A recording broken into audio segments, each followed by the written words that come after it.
السلام علیکم ورحمۃ اللہ وبرکاتہ۔ بسم اللہ الرحمن الرحیم۔ انشاءاللہ ہم قرآن کے پارہ 7 کی جو ہے آج مختصر تفسیر کریں گے۔ رب زدنی علما، رب اشرح لی صدری ویسر لی امری واحلل عقدۃ من لسانی یفقہوا قولی۔ تو یہ سورہ مائدہ کا رکوع 11 جو تھے، ہم پچھلے سے بارے میں بھی ڈسکس کر رہے تھے 6 میں، تو اب اس میں صرف ایک موضوع بچا ہے۔ تو یہ حبشہ کے جو کچھ عیسائی آئے تھے، وہ قرآن سن کے ان کی آنکھوں سے آنسو جاری ہو گئے تھے، اس کی جو ہے بیان کیا گیا ہے۔ جیسے ہم نے کہا حبشہ کے جو قریشی، جب حبشہ کے کچھ آئے تھے عیسائی، تو جب قرآن کو سنا تو ایک دم سے ان کے آنسو جاری ہو گئے، تو اس کو ڈسکرائب کیا جا رہا ہے۔ اور جب وہ اس چیز کو سنتے ہیں جو رسول صلی اللہ علیہ وسلم کی طرف نازل کی گئی ہے، تو آپ ان کی آنکھوں کو دیکھیں گے کہ وہ آنسو بہاتی ہیں، اس وجہ سے کہ انہوں نے حق کو پہچان لیا۔ وہ کہتے ہیں اے ہمارے رب، ہم ایمان لائے، پس ہمیں گواہوں میں سے لکھ لیجئے۔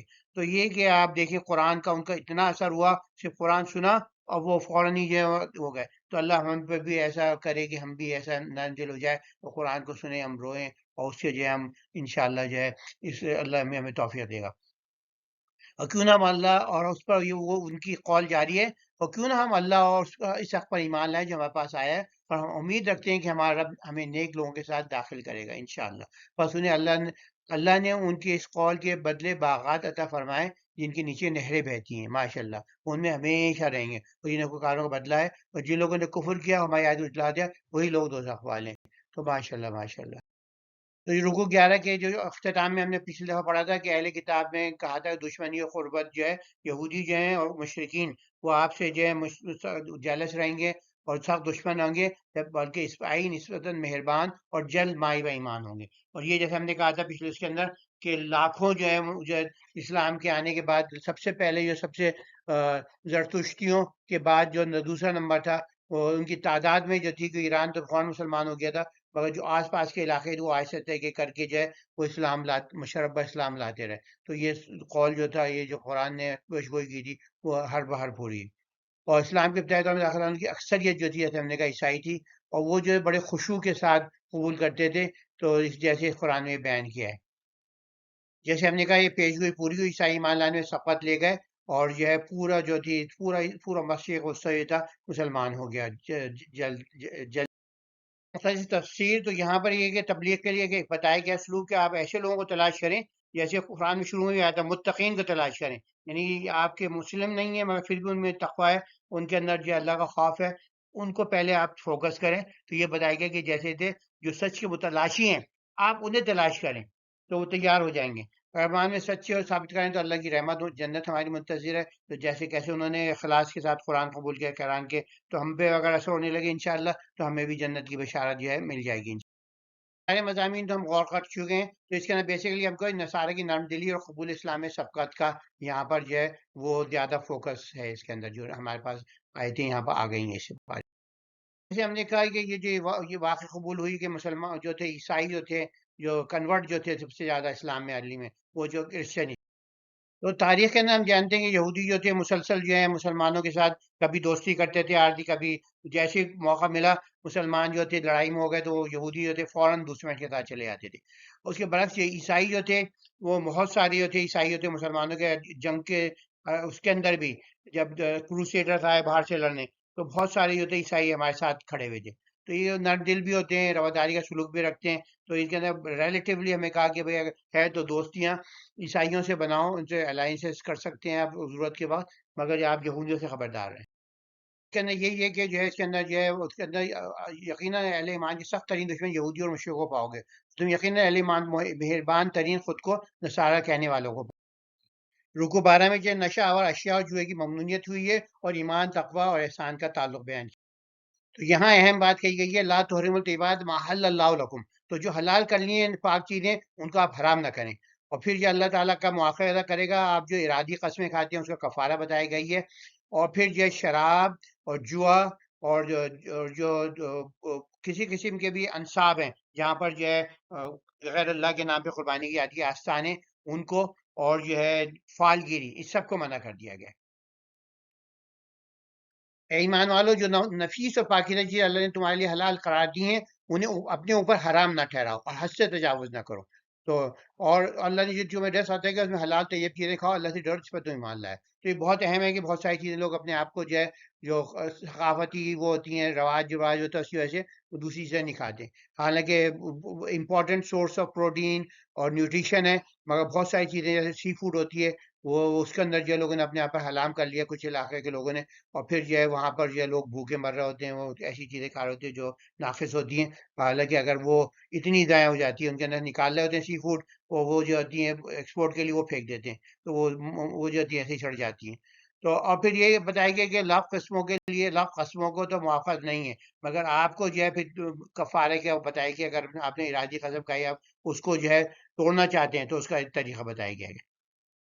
تو اے ایمان والوں، نشہ آور اشیاء، جوا اور جو آستانے ہیں، اور فال کے تیر یہاں کا گیا، مگر یہ اس کے اندر یہ بھی ہے کہ آپ جو فال گیری جو ہے تو سب ناپاک اور پلید اور شیطانی کام ہے، تو اس کے اندر بہت سخت کیا ہے کہ آپ کہ رچ من عمل شیطان، یہ تو بہت ہی شیطان کے کام ہے، تو اس کے اندر بالکل چھوڑ دو، تو اس کے بعد سے جو کلی اجتناب کرو تاکہ فلاح پاؤ۔ شیطان تو بس یہ آتا ہے کہ شراب مجھے دے تمہارے مابین عداوت اور کینہ ڈال دے اور تمہیں ذکر الہی سے اور نماز سے بات رکھے، تو کیا تم ان خباثتوں سے باز رہو گے؟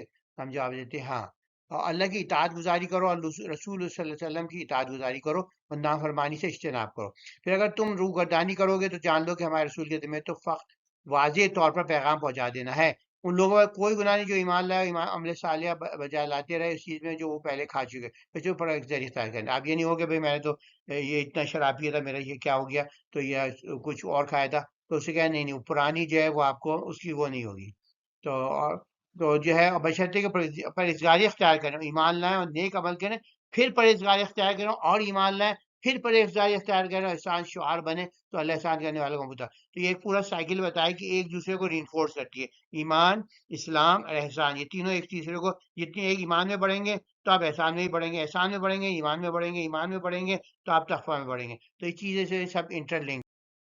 تقویٰ جو ہے احسان کی بنیاد ہے، ایکسلنس نے کیا تھا، پرسوٹ آف ایکسلنس، ہر چیز میں آپ کی خوبصورتی ہو، نماز پڑھ رہے ہیں تو آپ کو نظر لوگ نظر ہاں بھائی کیا نماز پڑھ رہا ہے ماشاء اللہ، کتنا خشوع و خضوع ہے، کتنا سکون ٹھہراؤ ہے، یعنی تو چل میں آئے والی نماز نہیں ہے، تو سمجھ سمجھ کے پڑھ رہا ہے اللہ، تو اسی طرح جو ہے آپ کی جو زکوٰۃ، صدقات، زندگی میں اگر آپ کو نظر آ جائے گا بھائی کتنا ایماندار آدمی ہے، کتنا خوش اخلاق ہے، اور کتنا جو ہے آپ سے ڈر نہیں لگتا کہ وہ غیبت بھی نہیں کرتا، ساری چیزیں ایکسیلنس جو ایسا ایسا کر کے آ جاتی ہے، تو تقوی اللہ کا ڈر ہوگا، پرہیزگاری ہوگی تو خود بخود ہو جائے گا۔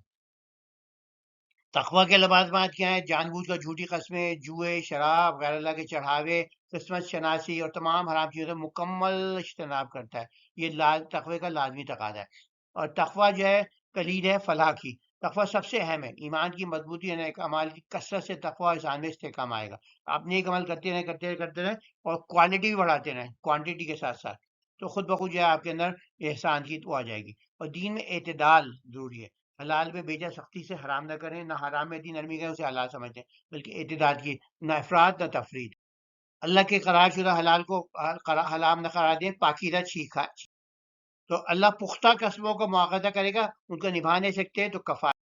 جوا، شراب اور فال نکالنا پلید اور شیطانی کام مسلمانوں کے لیے مکمل ممنوع، اس کے علاوہ جو ہے جیسے ہم نے کہا ایک اور پوائنٹ تھی کہ آستانے جہاں پہ ذبح ہو رہے ہیں وہاں بھی نہ جاؤ، یا پھر آفر کی جا رہی چڑھاوے کیے جا رہے ہیں وہ بھی ممنوع۔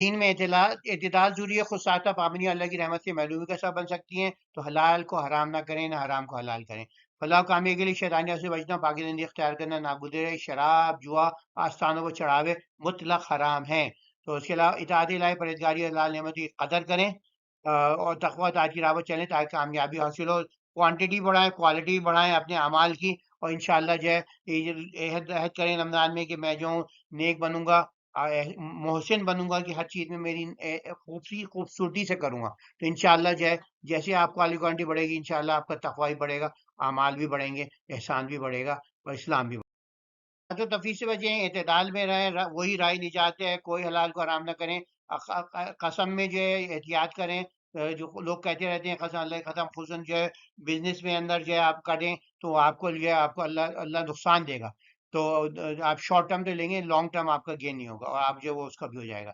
تمام قسم کی نشو و شیتیا، جوا قطعی طور پر حرام ممنوع ہے، تو اسی طرح فال نکالنا، غیر اللہ کے آستانے پہ چڑھاوے چلانا، سب ناجائز، حرام، ممنوع، تو اس تمام خرافات سے اجتناب لازم ہے ورنہ ایمان تو خطرہ ہو سکتا ہے۔ اطاعت اللہ اور اطاعت الرسول فریضہ ہیں، تو اس واسطے یہ کہ آپ قرآن اور حدیث دونوں کو فالو کریں، اور پھر یہ رسول صلی اللہ علیہ وسلم کا جو ہے آپ کا منصب ابلاغ وہی تھا، اور یہ اب وہ بھی ہے اور ہمارا بھی وہی ہے۔ اور حرمت خمر جو ہے، اور یہ پچھلے حکم کی تنسیخ ہو گئی، شراب اور دیگر خمر کا لفظ ہے، دیگر تمام نشاور اشیاء جو ہے وہ حرام ہے۔ اور کہ اللہ کے رسول کی حدیث ہے، چھوٹی بڑی تعداد میں حرام ہے اور چھوٹی تعداد میں بھی حرام ہے۔ تو آپ یہ نہیں کہہ سکتے بھائی میں چند گھونٹ لے لوں، کچھ نہیں ہے۔ تو یہ کہ اور ایمان تقوی اسلام سارے کا باہمی ربط ہے، جیسے ہم نے کہا، اور نیک جیسے آپ نیکی کو اپنائیں انشاءاللہ۔ اس رکوع کے تمام موضوع جو ہیں وہ ایک سے لنکڈ ہیں، کنیکٹڈ ہیں، کیونکہ جیسے آپ کا کہا ایمان، نیک اعمال، تقوی اور احسان ایک دوسرے پیوستہ لازم ملزوم ہے۔ تو اس کے لیے آپ یہ بھی کریں کہ آپ جو ہے شراب پی رہے ہیں، آپ جوا کھیل رہے ہیں، تو پھر آپ متقی تو نہیں ہوئے نہ، آپ پھر ایکسیلنس نہیں ہوئے۔ تو شراب جو ہے چھوڑ، اور جو ہے آپ نے غیر اللہ کے بغیر جو ہے آپ جو ہے یا مستقبل میں کسی اور پہ اعتماد کر رہے ہیں، کسی کے ستارہ شناسی ہے جو ہے، جعلی علم جو ہے۔ تو کہنے تقوی کے لیے یہ بھی ضروری ہے کہ آپ کا جو ہے ایٹیٹیوڈ کیا ہے، اللہ پہ پورا ٹرسٹ ہے، اللہ کا پوری عبادت ہے کہ نہیں ہے۔ تو پھر جو ہے آپ جو ہے اس کے اندر جو ہے اس تقوی کے اندر بڑھیں گے انشاءاللہ۔ تو اس کا عمود جو ہے آیت 12 کا آیت 93 ہے، ایمان، نیک اعمال، تقوی اور احسان بہت مربوط ہے۔ تو یہ انہوں نے تقوی اختیار کیا، ایمان پہ ثابت قدم رہتے ہوئے نیک اعمال کی بہتات کی اور تقوی میں بڑھتے چلے گئے، جس سے ان کا ایمان مزید راسخ ہوا، ان کا تقوی مزید بڑھا، وہ احسان میں مستقیم ہو گئے، اللہ محسنین سے۔ یہاں پر جو کعبے کی مرکزیت اور محفوظیت بیان کی جا رہی ہے، حالت احرام میں خشکی کا شکار بالکل حرام ہے، مگر جو ہے اس کا جو ہے پانی کا شکار وہ جائز بھی ہے، اور پانی کی تمام جانور اور پودے جو ہیں جائز ہے مسلمانوں کے لیے۔ تو اس کے اندر کوئی جو ہے وہ نہیں ہے اس کے اندر۔ اور تبلیغ کا مقصد پیغام پہنچانا ہے، الفاظ، افعال اور کردار سے۔ تو یہاں کہا جا رہا ہے کہ اللہ میاں آزمائے گا آپ کو، جو ہے اگر آپ جو ہے خشکی کا شکار ممنوع ہوگا، وہ تو کچھ اچھل کے جو ہے جانور آئیں گے آپ کے پاس۔ اور یہ بتا دیے اوہل لکم شاہد البار و طعامہ، اور اس کے اندر بتا دیا کہ اس کا جو ہے اللہ کے رسول کی پھر اس پہ کلیریفیکیشن آئی کہ شکار بہر جو ہے زندہ آپ نے نکالا، اور وہ طعام ہو کہ بھئی وہ اگر وہ مردار جو تھی اوپر آ گیا سمندر پہ، جب تک یہ کہ اگر وہ سڑ نہ گیا ہو، اگر ابھی تک جو ہے سڑنے کا پروسیس شروع نہیں ہوا، تو آپ اسے لے کے اس کو جو ہے پکا کے کھا سکتے ہیں۔ تو یہ صرف جو ہے صرف جو ہے یہاں پر علماء متفق ہیں کہ یہ صرف جو تھی احرام کے لیے، غیر احرام کے لیے بھی تھا، کیونکہ جو چیز احرام میں جو ہے جائز ہے تو وہ غیر احرام تو جائز ہوگی نا، اس میں تو ریسٹرکشن بڑھ جاتی ہیں، ریسٹرکشن گھٹتی تھوڑی ہیں۔ تو اس واسطے خود ہی آپ جو ہے جو کہتے ہیں کہ نہیں یہ حرام سے اس کے لیے تو ان کی جو ہے لاجک جو ہے الٹی ہے۔ اور جعل اللہ کعبۃ البیت الحرام قیاما للناس، ان کے قیام کے لیے بنایا ہے۔ اور شہر اللہ والہدیہ والقلائد، یہ ساری بتائی گئی ہے۔ ما علی الرسول الا بلاغ، رسول کا پیغام کام جو ہوتا ہے صرف پہنچانا ہوتا ہے۔ عالم یہ معتبدون، تم کیا چھپاتے ہو، جانتے ہو، سب جانتے ہیں، اللہ ہی جو ہدایت دیتا ہے۔ تو اب یہ مسلمان جو ہیں جن کا ہم کو شہید بنایا گیا، تو اب ہمارا کام بھی بلاغ ہے۔ ہم یہ نہیں کہ اس سے ناراض ہیں کہ بھائی تو مسلمان کیوں نہیں ہو رہا، کہ بھائی یہ تو اللہ اس کی دل کھولے گا۔ اور ایک اہم بات کہ خود لاسٹ خبیث اللہ طیب، آج وہ کثرت الخبیث، تو کبھی جو ہے دنیا میں جو ہے دنیا جو خبیث چیزیں ہیں، بری چیزیں ہیں، ان کی کثرت جو ہے ہمیں جو ہے وہ نہیں کرتے کہ ون ہم کرنے لگے ہو بھئی یہ تو وہ آگے کوئی نہ کوئی چیز ہوگی خاص کہ سبھی کر رہے ہیں، کہ بھئی سبھی کر رہے ہیں، وہ جو ہے اس کے صحیح ہونے کی وہ نہیں ہے گارنٹی۔ تو یہ نہیں کہ یہ بتا دیے کہ خشکی کا سفر جو ہے بالکل حرام ہے، چاہے آپ کو کتنی وہ ملے، مگر اس کا مطلب یہ ہے کہ تمہاری سمندری شکار سے کھانا حلال قرار دے دیا گیا ہے تاکہ تم اور قافلہ مسافران راہ الہی سے فائدہ ہو سکیں۔ البتہ خوش تم پر اس وقت حرام ہے جب تک کہ تم حالت احرام میں ہو۔ اللہ تعالیٰ نے حرمت والے گھر کعبے کو تمام نوع انسان کے لیے مرکز امن و عافیت بنایا ہے، اس طرح مہینوں قربانی کی جانب باخلا جانوں کو بھی تقدس بخشتا ہے۔ تو جو کچھ یعنی اللہ باخبر ہے۔ اور اس کے علاوہ جو ہے پیغام پر تو صرف پیغام حق پہنچا دینے کی ذمہ داری ہم نے کہا، ناپاک اور پاک کبھی برابر ہو سکتی ہے، اگرچہ ناپاک چیزیں کی کثرت تمہیں کتنا ہی فریفتہ کیوں نہ کرے۔ تو یہ اس پہ احتیاط۔ تو کعبہ جو ہے مرکز عالم اسلام ہے، تمام مسلمان کا مرکز جائے قرار ہے، اس کی اہمیت مسلم ہے۔ حرمت شکار ہو گئی اعلام کے اندر، اور جو مگر حلت ہے، سمندری دریائی جانور زندہ اور مردہ دونوں حلال، جمہور سے نزدیک بلا احرام بھی جائز ہیں۔ تقوی وسیلہ رحمت و مغفرت ہے، تقوی اختیار کریں، ایسے اعمال کریں جن سے اللہ کی رحمت بخشی حاصل ہو۔ اور حرام طریقے سے کمائی دولت کفار کے تہواروں کی دائری شان شوقت اور لوگوں کی کثرت سے ہرگز متاثر نہ ہو۔ تو جو یہ کہ بہتات جو ہوتی ہے اکثریت جو نہیں، ہم تو اکثریت ہیں، ہم تو سواد وہ ہیں، تو یہ کہ نہیں وہ اس کی وہ گارنٹی تمام سمندری دریائے زندہ و مردہ جانور حلال ہیں، اور حالت احرام میں ان کا شکار بھی حلال ہے۔ آپ نے کعبہ کو اللہ نے لوگوں کے قیام اور استحکام کا مرکز بنایا۔ پیغمبروں ان کی امتیوں پر حق پہنچانے کا حکم ہے، لوگوں کو ایمان پھیلانا اللہ کی مرضی پر موقوف۔ کثرت تعداد علامت حق نہیں ہے، لاکھوں کا مجمع بھی حق کی دلیل نہیں ہے۔ بیسیکلی راؤنڈ اپ یہ بھی ہے کہ شکار جو ہے حرام ہے، احرام کے دوران بری شکار، بحری شکار کی اجازت ہے، اور وہ جو ہے تمام سی فوڈ جو ہے حلال ہے۔ اور اس کے علاوہ یہ مرکز امن و اتحاد ہے کعبہ، اور اللہ کے اندر جو ہے دونوں صفات ہیں، رحمت اور قہاری دونوں ہی ہیں۔ تو یہ کہ رحمت کا طلبگار بنے، اس کے غضب سے بچے، وہ کام نہ کرے جس سے جو ہے اس کی وہ ہو جاتی ہے۔ اور منصب رسالت یہ ہوتی ہے، ابلاغ ہوتا ہے پیغام حق کا، اور یہی جو ہے پھر ان کا امتیوں کو ہوتا ہے کہ فریضے کو ہم محمد صلی اللہ علیہ وسلم جاری رکھنا ہے، دینہ کو دنیا میں پھیلانا ہے، اور ہر آدمی اپنی طریقے سے اسلام پہنچاتا رہے۔ اور کثرت تعداد علامت حق نہیں ہے، تو اس کے اندر یہ لاؤ کا مجموعی حق نہیں ہے، بلکہ اس کے علاوہ یہ بھی ہوتا ہے کہ کثرت دولت بھی جو ہے وہ بھی نہیں ہے، کہ کوئی بہت امیر ہو رہا ہے، وہ کر رہا ہے، آپ بولیں بھائی کیا بات ہے، آپ اس کی شادی میں چلے جائیں تو وہ یہ کروڑوں اڑ رہا ہے، تو یہ بات نہیں ہے۔ آپ یہ اس کی جو ہے حق ہونے کی کہ بھئی وہ جس طرح کما رہا ہے وہ بھی جائز ہو گیا، وہ نہیں ہے۔ الباب میں ہم نے یہ فوکس کیا کعبہ، کعبہ معظمہ جو ہے تمام بنی انسان کے لیے جائے امن اور مرکز ہدایت قرار پایا، یعنی مرکز قیام ہے، تو اس کے اندر ساری جو ہے ایک لفظ میں جو اللہ تعالیٰ نے پوری چیز سمجھ دی۔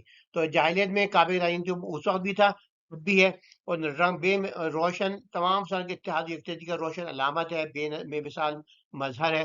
دنیا کے کالا ترین گورا ترین آدمی بھی وہاں موجود ہے، اور یلو ترین بھی موجود ہے۔ یہ بیت اللہ ہی روئے زمین پہ واحد عبادت گاہ ہے جو ہمہ وقت عبادت گاہوں سے معمول رہتی ہے، جس کا تقدس عبدالآباد تک قائم و دائم رہے گا۔ تو یہ دنیا کی کوئی عیسائیوں کی ہو، یہودیوں کی ہو، یا ہندوؤں کی ہو، بدھسٹ کو، کہ جہاں پر جو ہے 24 گھنٹے جو ہے لوگ موجود ہوں، عبادت کر رہے ہوں، تو یہ کہیں بھی نہیں۔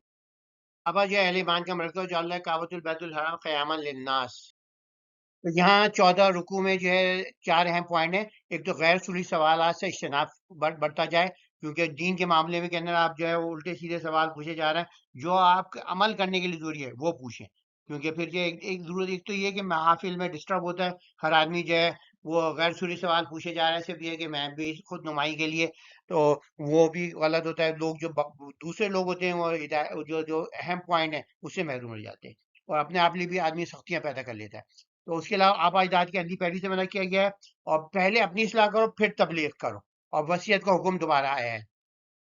تو یہاں پر خاص طور پر اس وقت منع کیا گیا تھا کیونکہ قرآن نازل ہو رہا تھا، لوگ جو تھے سوال پوچھے جاتے تھے اور اپنے لیے سختیاں پیدا کرتے رہتے تھے۔ تو ان سے کہا بھائی جو پہلے جو سیکھا ہے وہ عمل کرو، اگر جینوائن سوال ہے تو وہ صحیح ہے۔ تو یہ کہ اور بھی اس کے علاوہ یہ کہ جو بھی ہے اس کے اندر اولکان عوام لا المشین کے وہ یہی کہتے تھے کہ جو ہے قالوا حسبنا ووجدنا علیہ آباءنا، کہ ہم تو اسی پہ قائم ہے جو ہمارے اپنے آباء و اجداد کو کرتے دیکھا ہے۔ تو قرآن پوچھتا ہے لا اولو کانوا آباہم لا یعلمون شیئا ولا یہتدون، نہ کوئی ہدایت پہ ہیں نہ وہ کچھ جانتے ہیں۔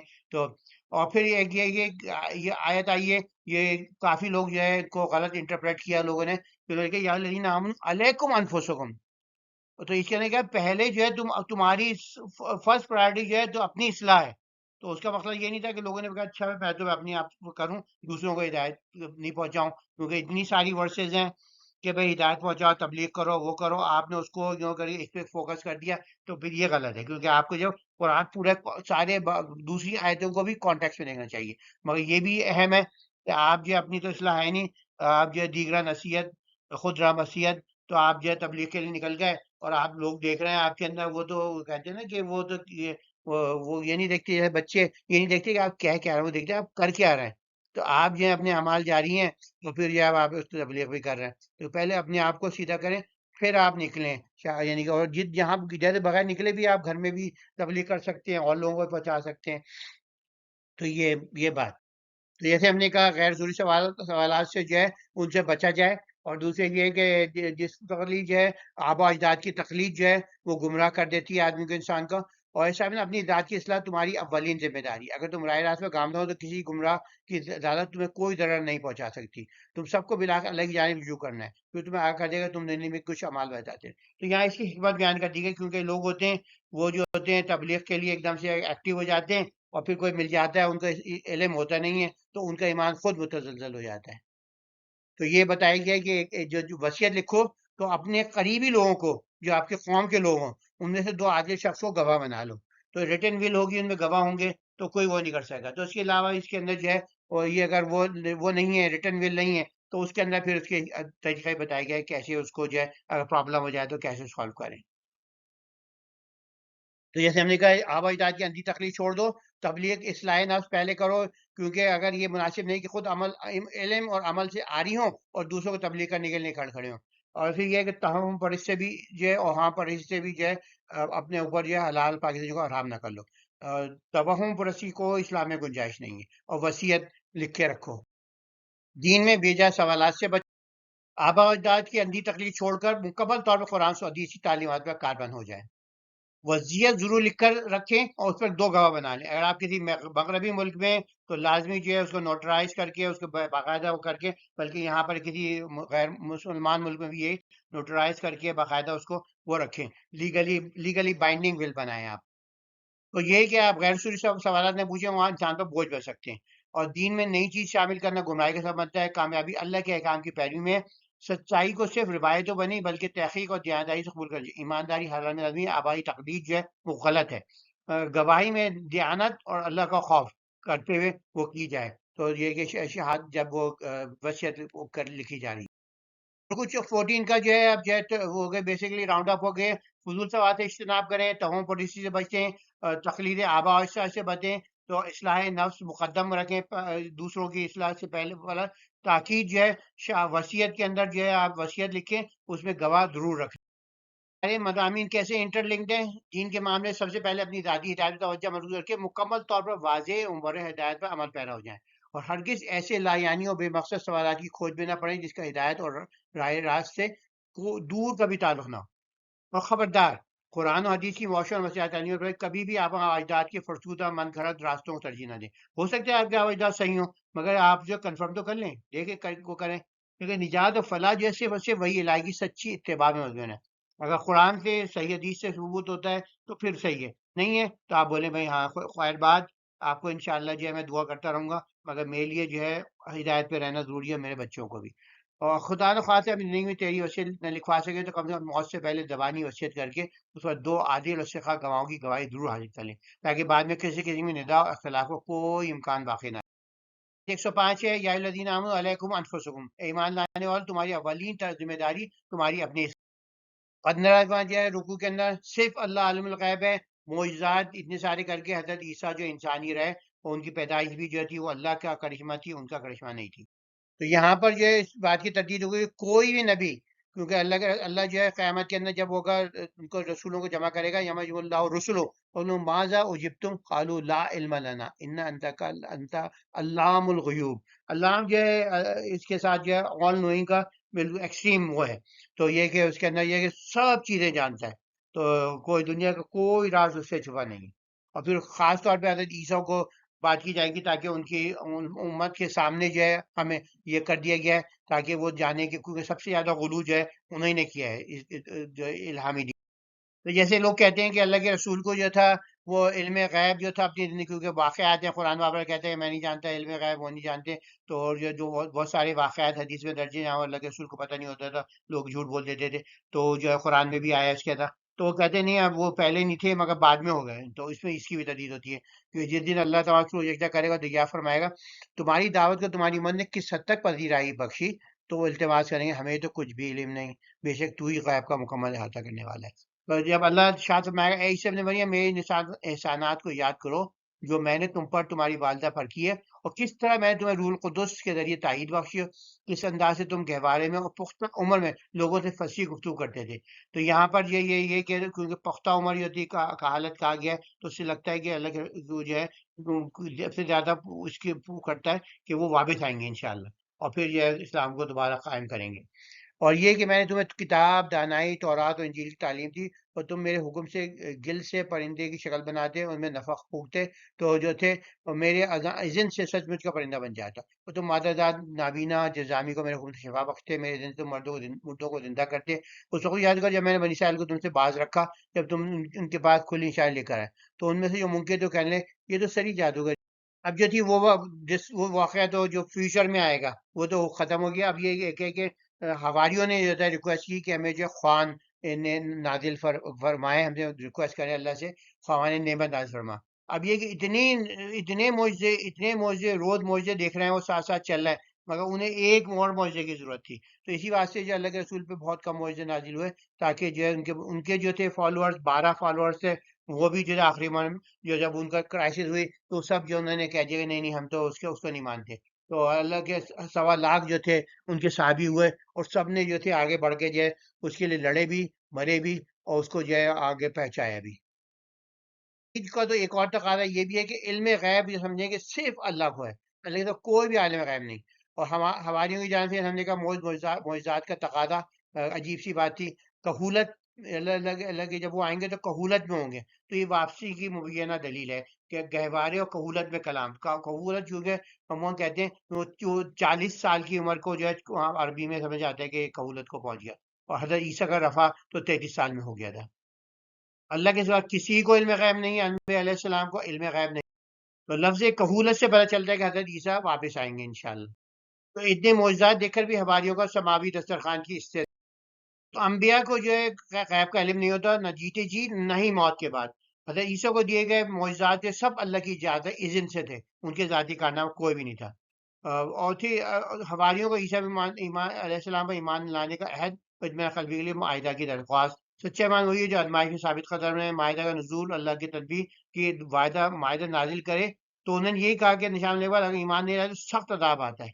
تو کیونکہ اسی بات یہی مصلیحت تھی کہ ان پہ جو ہے وہ کوئی بڑا معجزہ اللہ کے رسول پہ نازل ہوا سوائے قرآن کے. تو الوہیت کا خاصہ جو ہے علم غیب ہے, اس کے علاوہ کوئی انسان کوئی بشر کوئی مخلوق جو ہے اس کا علم غیب نہیں ہوتا. جو جتنا ان کے کام کے لیے ضروری ہوتا ہے اتنا غیب دے دیا جاتا ہے, علم دے دیا جاتا ہے. اور بشر تھے حضرت مسیح, ہر انسان جو بھی تھے, ہمارے رسول بھی بشر تھے, اور معجزات کے باوجود. اور بنی اسرائیل نے معجزات کی تقسیم کری, اور حواریوں کا طلب معجزہ جو تھا اتنے معجزے دیکھنے کے بعد تو یہ جو تھا یہ قابل غور بات ہے. یہاں پر یہ کانٹراسٹ بھی ہے کہ بھئی جو کائنات میں صرف علم غیب اللہ کو ہے, اور کنٹراسٹ جب کریں حضرت عیسیٰ سے, حضرت جو ہے حضرت رسول صلی اللہ علیہ وسلم سے, کہ ان کے پاس تو جو تھے اتنی بڑی بڑی معجزے تھے, مگر اس کے بعد بھی جو ہے حواریوں کا دائر ایمان دل کے اطمینان قابل کے حصول کے لیے ایک اور معجزہ دیکھنے کا مطالبہ کر دیا. جبکہ سب جو تھے سب سے کامیاب اور کامران رسول صلی اللہ علیہ وسلم تھے, جنہوں نے 1.25 لاکھ ان کے وہ بھی تھے صحابہ کرام, اور جو ہے دیکھتے تھے پورے جزیرہ نما پر اسلام کا پرچم فتح لہرانے لگا. تو ان کی صداقت کی روشنی اور زندہ دلیل یہ بھی ہے. یہ علم غیب کی وہی ہے جس دن اللہ تمام رسولوں کو جمع کرے گا, پوچھے گا تمہاری دعوت کو تمہاری امت نے کس قدر قبول کیا, وہ جواب دیں گے ہمیں کچھ علم نہیں, بے شک صرف تو ہی غیب کا علم رکھتا ہے. تو یہاں پر جو قرآن کی حقانیت پھر ثابت ہوئی ہے, کیونکہ پہلے جو تھے گارے کے پرندے سے اصلی پرندہ بنانا جو ہے اس کی جو تھا ذکر بائبل میں کہیں نہیں تھا مستند اناجیل میں. تو وہ لوگ کہتے تھے کہ یہ تو یہ بنا لیا ہے نعوذ باللہ. تو مگر جو ہے تو اس پہ بہت کرٹیسزم کرتے, 20ویں صدی میں 19ویں صدی میں 18ویں صدی میں سارے مشنری آتے تھے, دیکھو تمہارے نبی نے یہ بنا لیا تھا, یہ تو کوئی ہے نہیں. تو پھر جو ہے اللہ نے ان کے پاس ان کو وہ کیا, استحطاء سے کہتے ہیں جوابی. تو جب 1945 میں سینٹ تھامس کی انجیل طفولیت انفنٹ گاسپل دریافت ہوئی, تو اس میں ایجپٹ سے, تو وہ جو تھی پرانی ترین گاسپل میں تھی, تو اس میں پتہ چلا کہ واقعی یہ تھا اللہ کے حضرت عیسیٰ کا ایک معجزہ یہ بھی تھا. تو یہ صورت معبود ہے حاجت روا صرف اللہ ہے, اور انتقال کے بعد رسولوں کو دنیا کا علم نہیں ہوتا. علم غیب صرف اللہ کا ہے. نبیوں کی اپنی امت سے محبت کا حال بھی دیکھیں گے جب حضرت عیسیٰ جی کے مکالمہ سنیں گے آپ. تو جو حضرت عیسیٰ سے اللہ کی مکالمہ ہو رہا تھا قیامت میں ہوگا, تو اس کا جو ہے دوبارہ یہ کنٹینیوڈ ہے یہاں پر.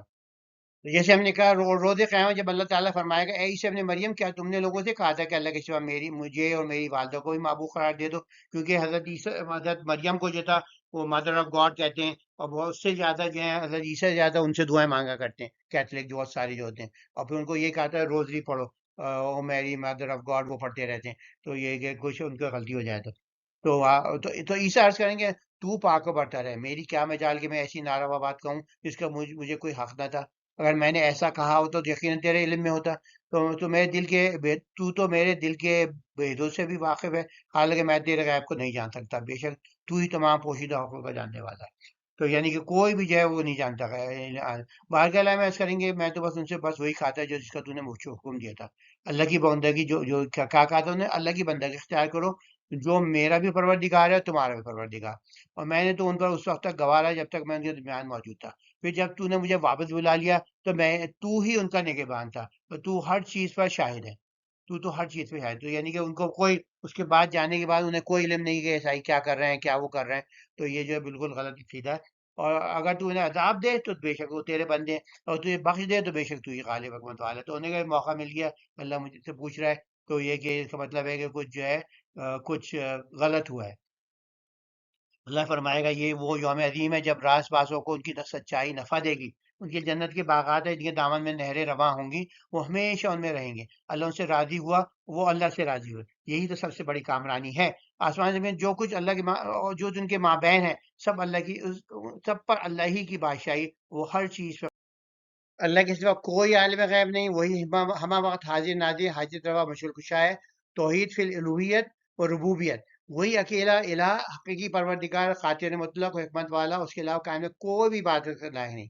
انبیاء جو ہیں بعد از وصال بے خبر ہوتے ہیں دنیا سے.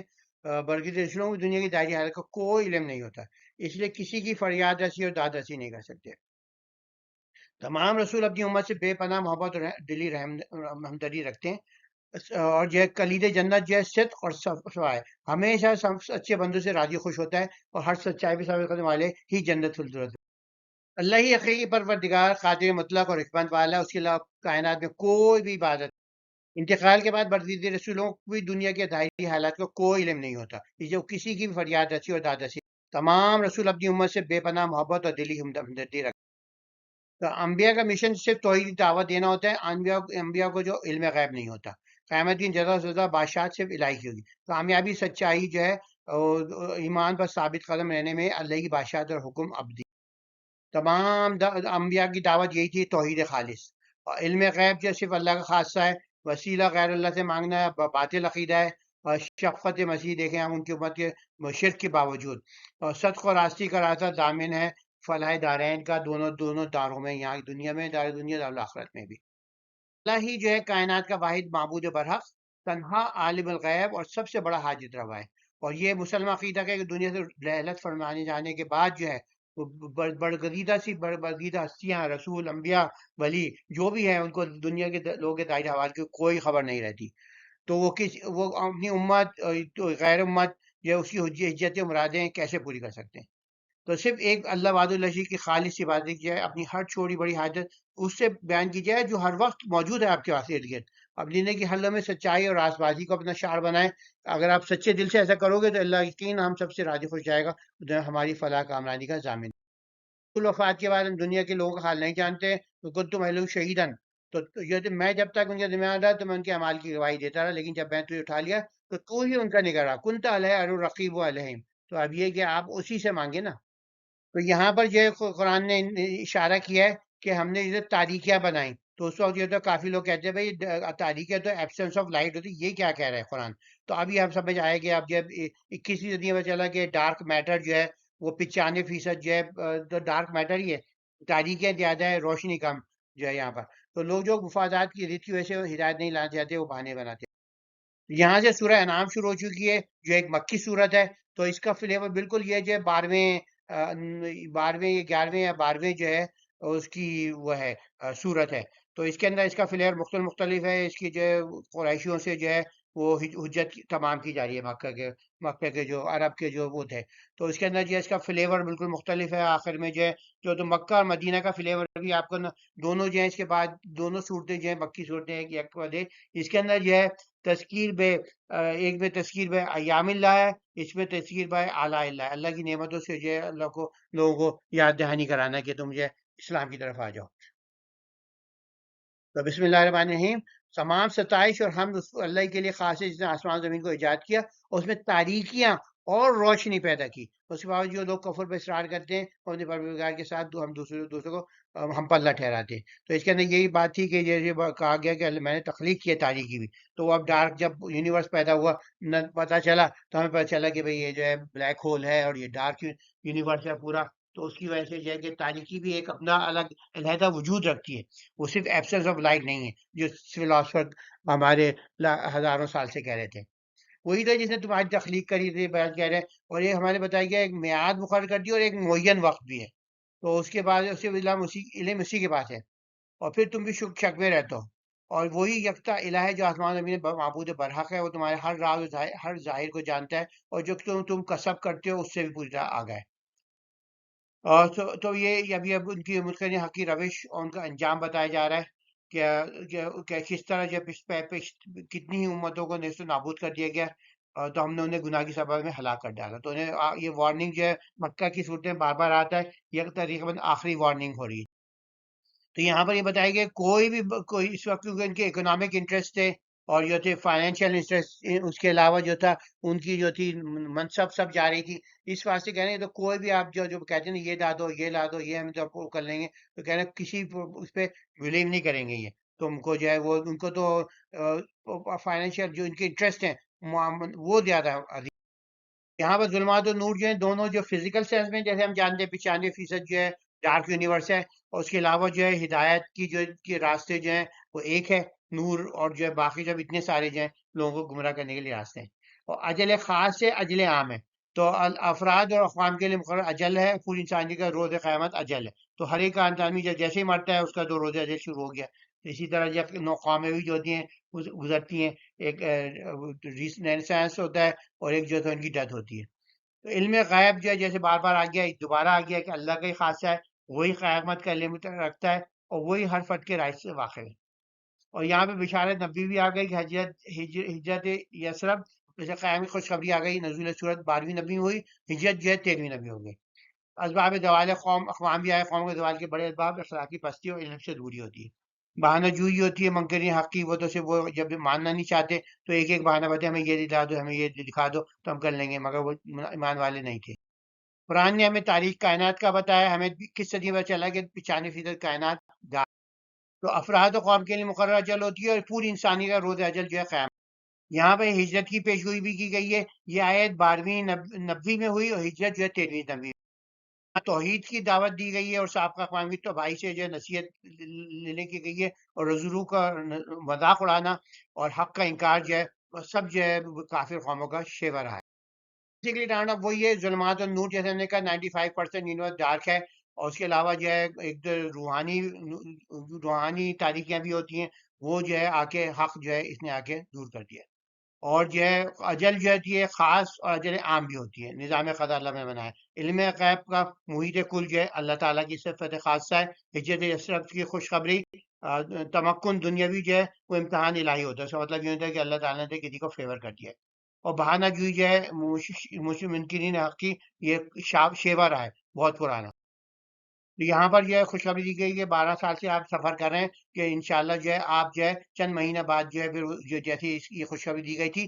تو اس آیت مبارکہ کے نزول کے صرف چند مہینے بعد ہی عقبہ کی پہلی تاریخی بیچ واقع ہوئی اور مظلوم مسلمانوں کو یثرب میں ایک محفوظ پناہگاہ میسر آ گئی. جیسے ہم نے کہا یہ جو تھی پیش گوئی بلکہ انکشاف کا یہ قرآن کا معجزہ ہے کہ جب صرف 5% جو کائنات ہے وہ جو ہے جو روشن اور مرئی کائنات ہے، باقی سب ڈارک ہے. تو یہ آپ دیکھ سکتے ہیں چارٹ کے کتنا فیصد جو ہے انرجی ہے، کتنی فیصد جو ہے وہ ہے 95%. یہ سب آپ دیکھ سکتے ہیں. وہ جعل ظلمات و نور، اس میں اس نے ڈال دیے گہرے اندھیرے بھی اور نور بھی. بتایا جا رہا ہے کہ تم کو تو ہر ایک آدمی کو بھی کسی کو اپنی موت کا علم نہیں ہے. اللہ کو ہر آدمی کا کائنات کی ہر موجودات کا جو ہے دروج زوال کا پتہ ہے. وہی جو ہے قیامت کا ہی پتہ ہے وہ کب جو ہے اس کو. اللہ واحد خالق ہے، اس کا معبود اور رازق ہے، رزاق ہے، اس سے تسلط اور علم کامل اور مکمل ہے. تو یہاں انوائٹ کیا جا رہا ہے، ہم دیکھیں گے کتنی قوموں کو تباہ کیا گیا اور یہ ہے کہ اس کے اللہ ہی جو ہے واحد خالق ہے. تو یہی ہے کہ روئے زمین پہ چلو پھر نگاہ عبرت سے دیکھو کہ کون سی قومیں تباہ ہو گئیں.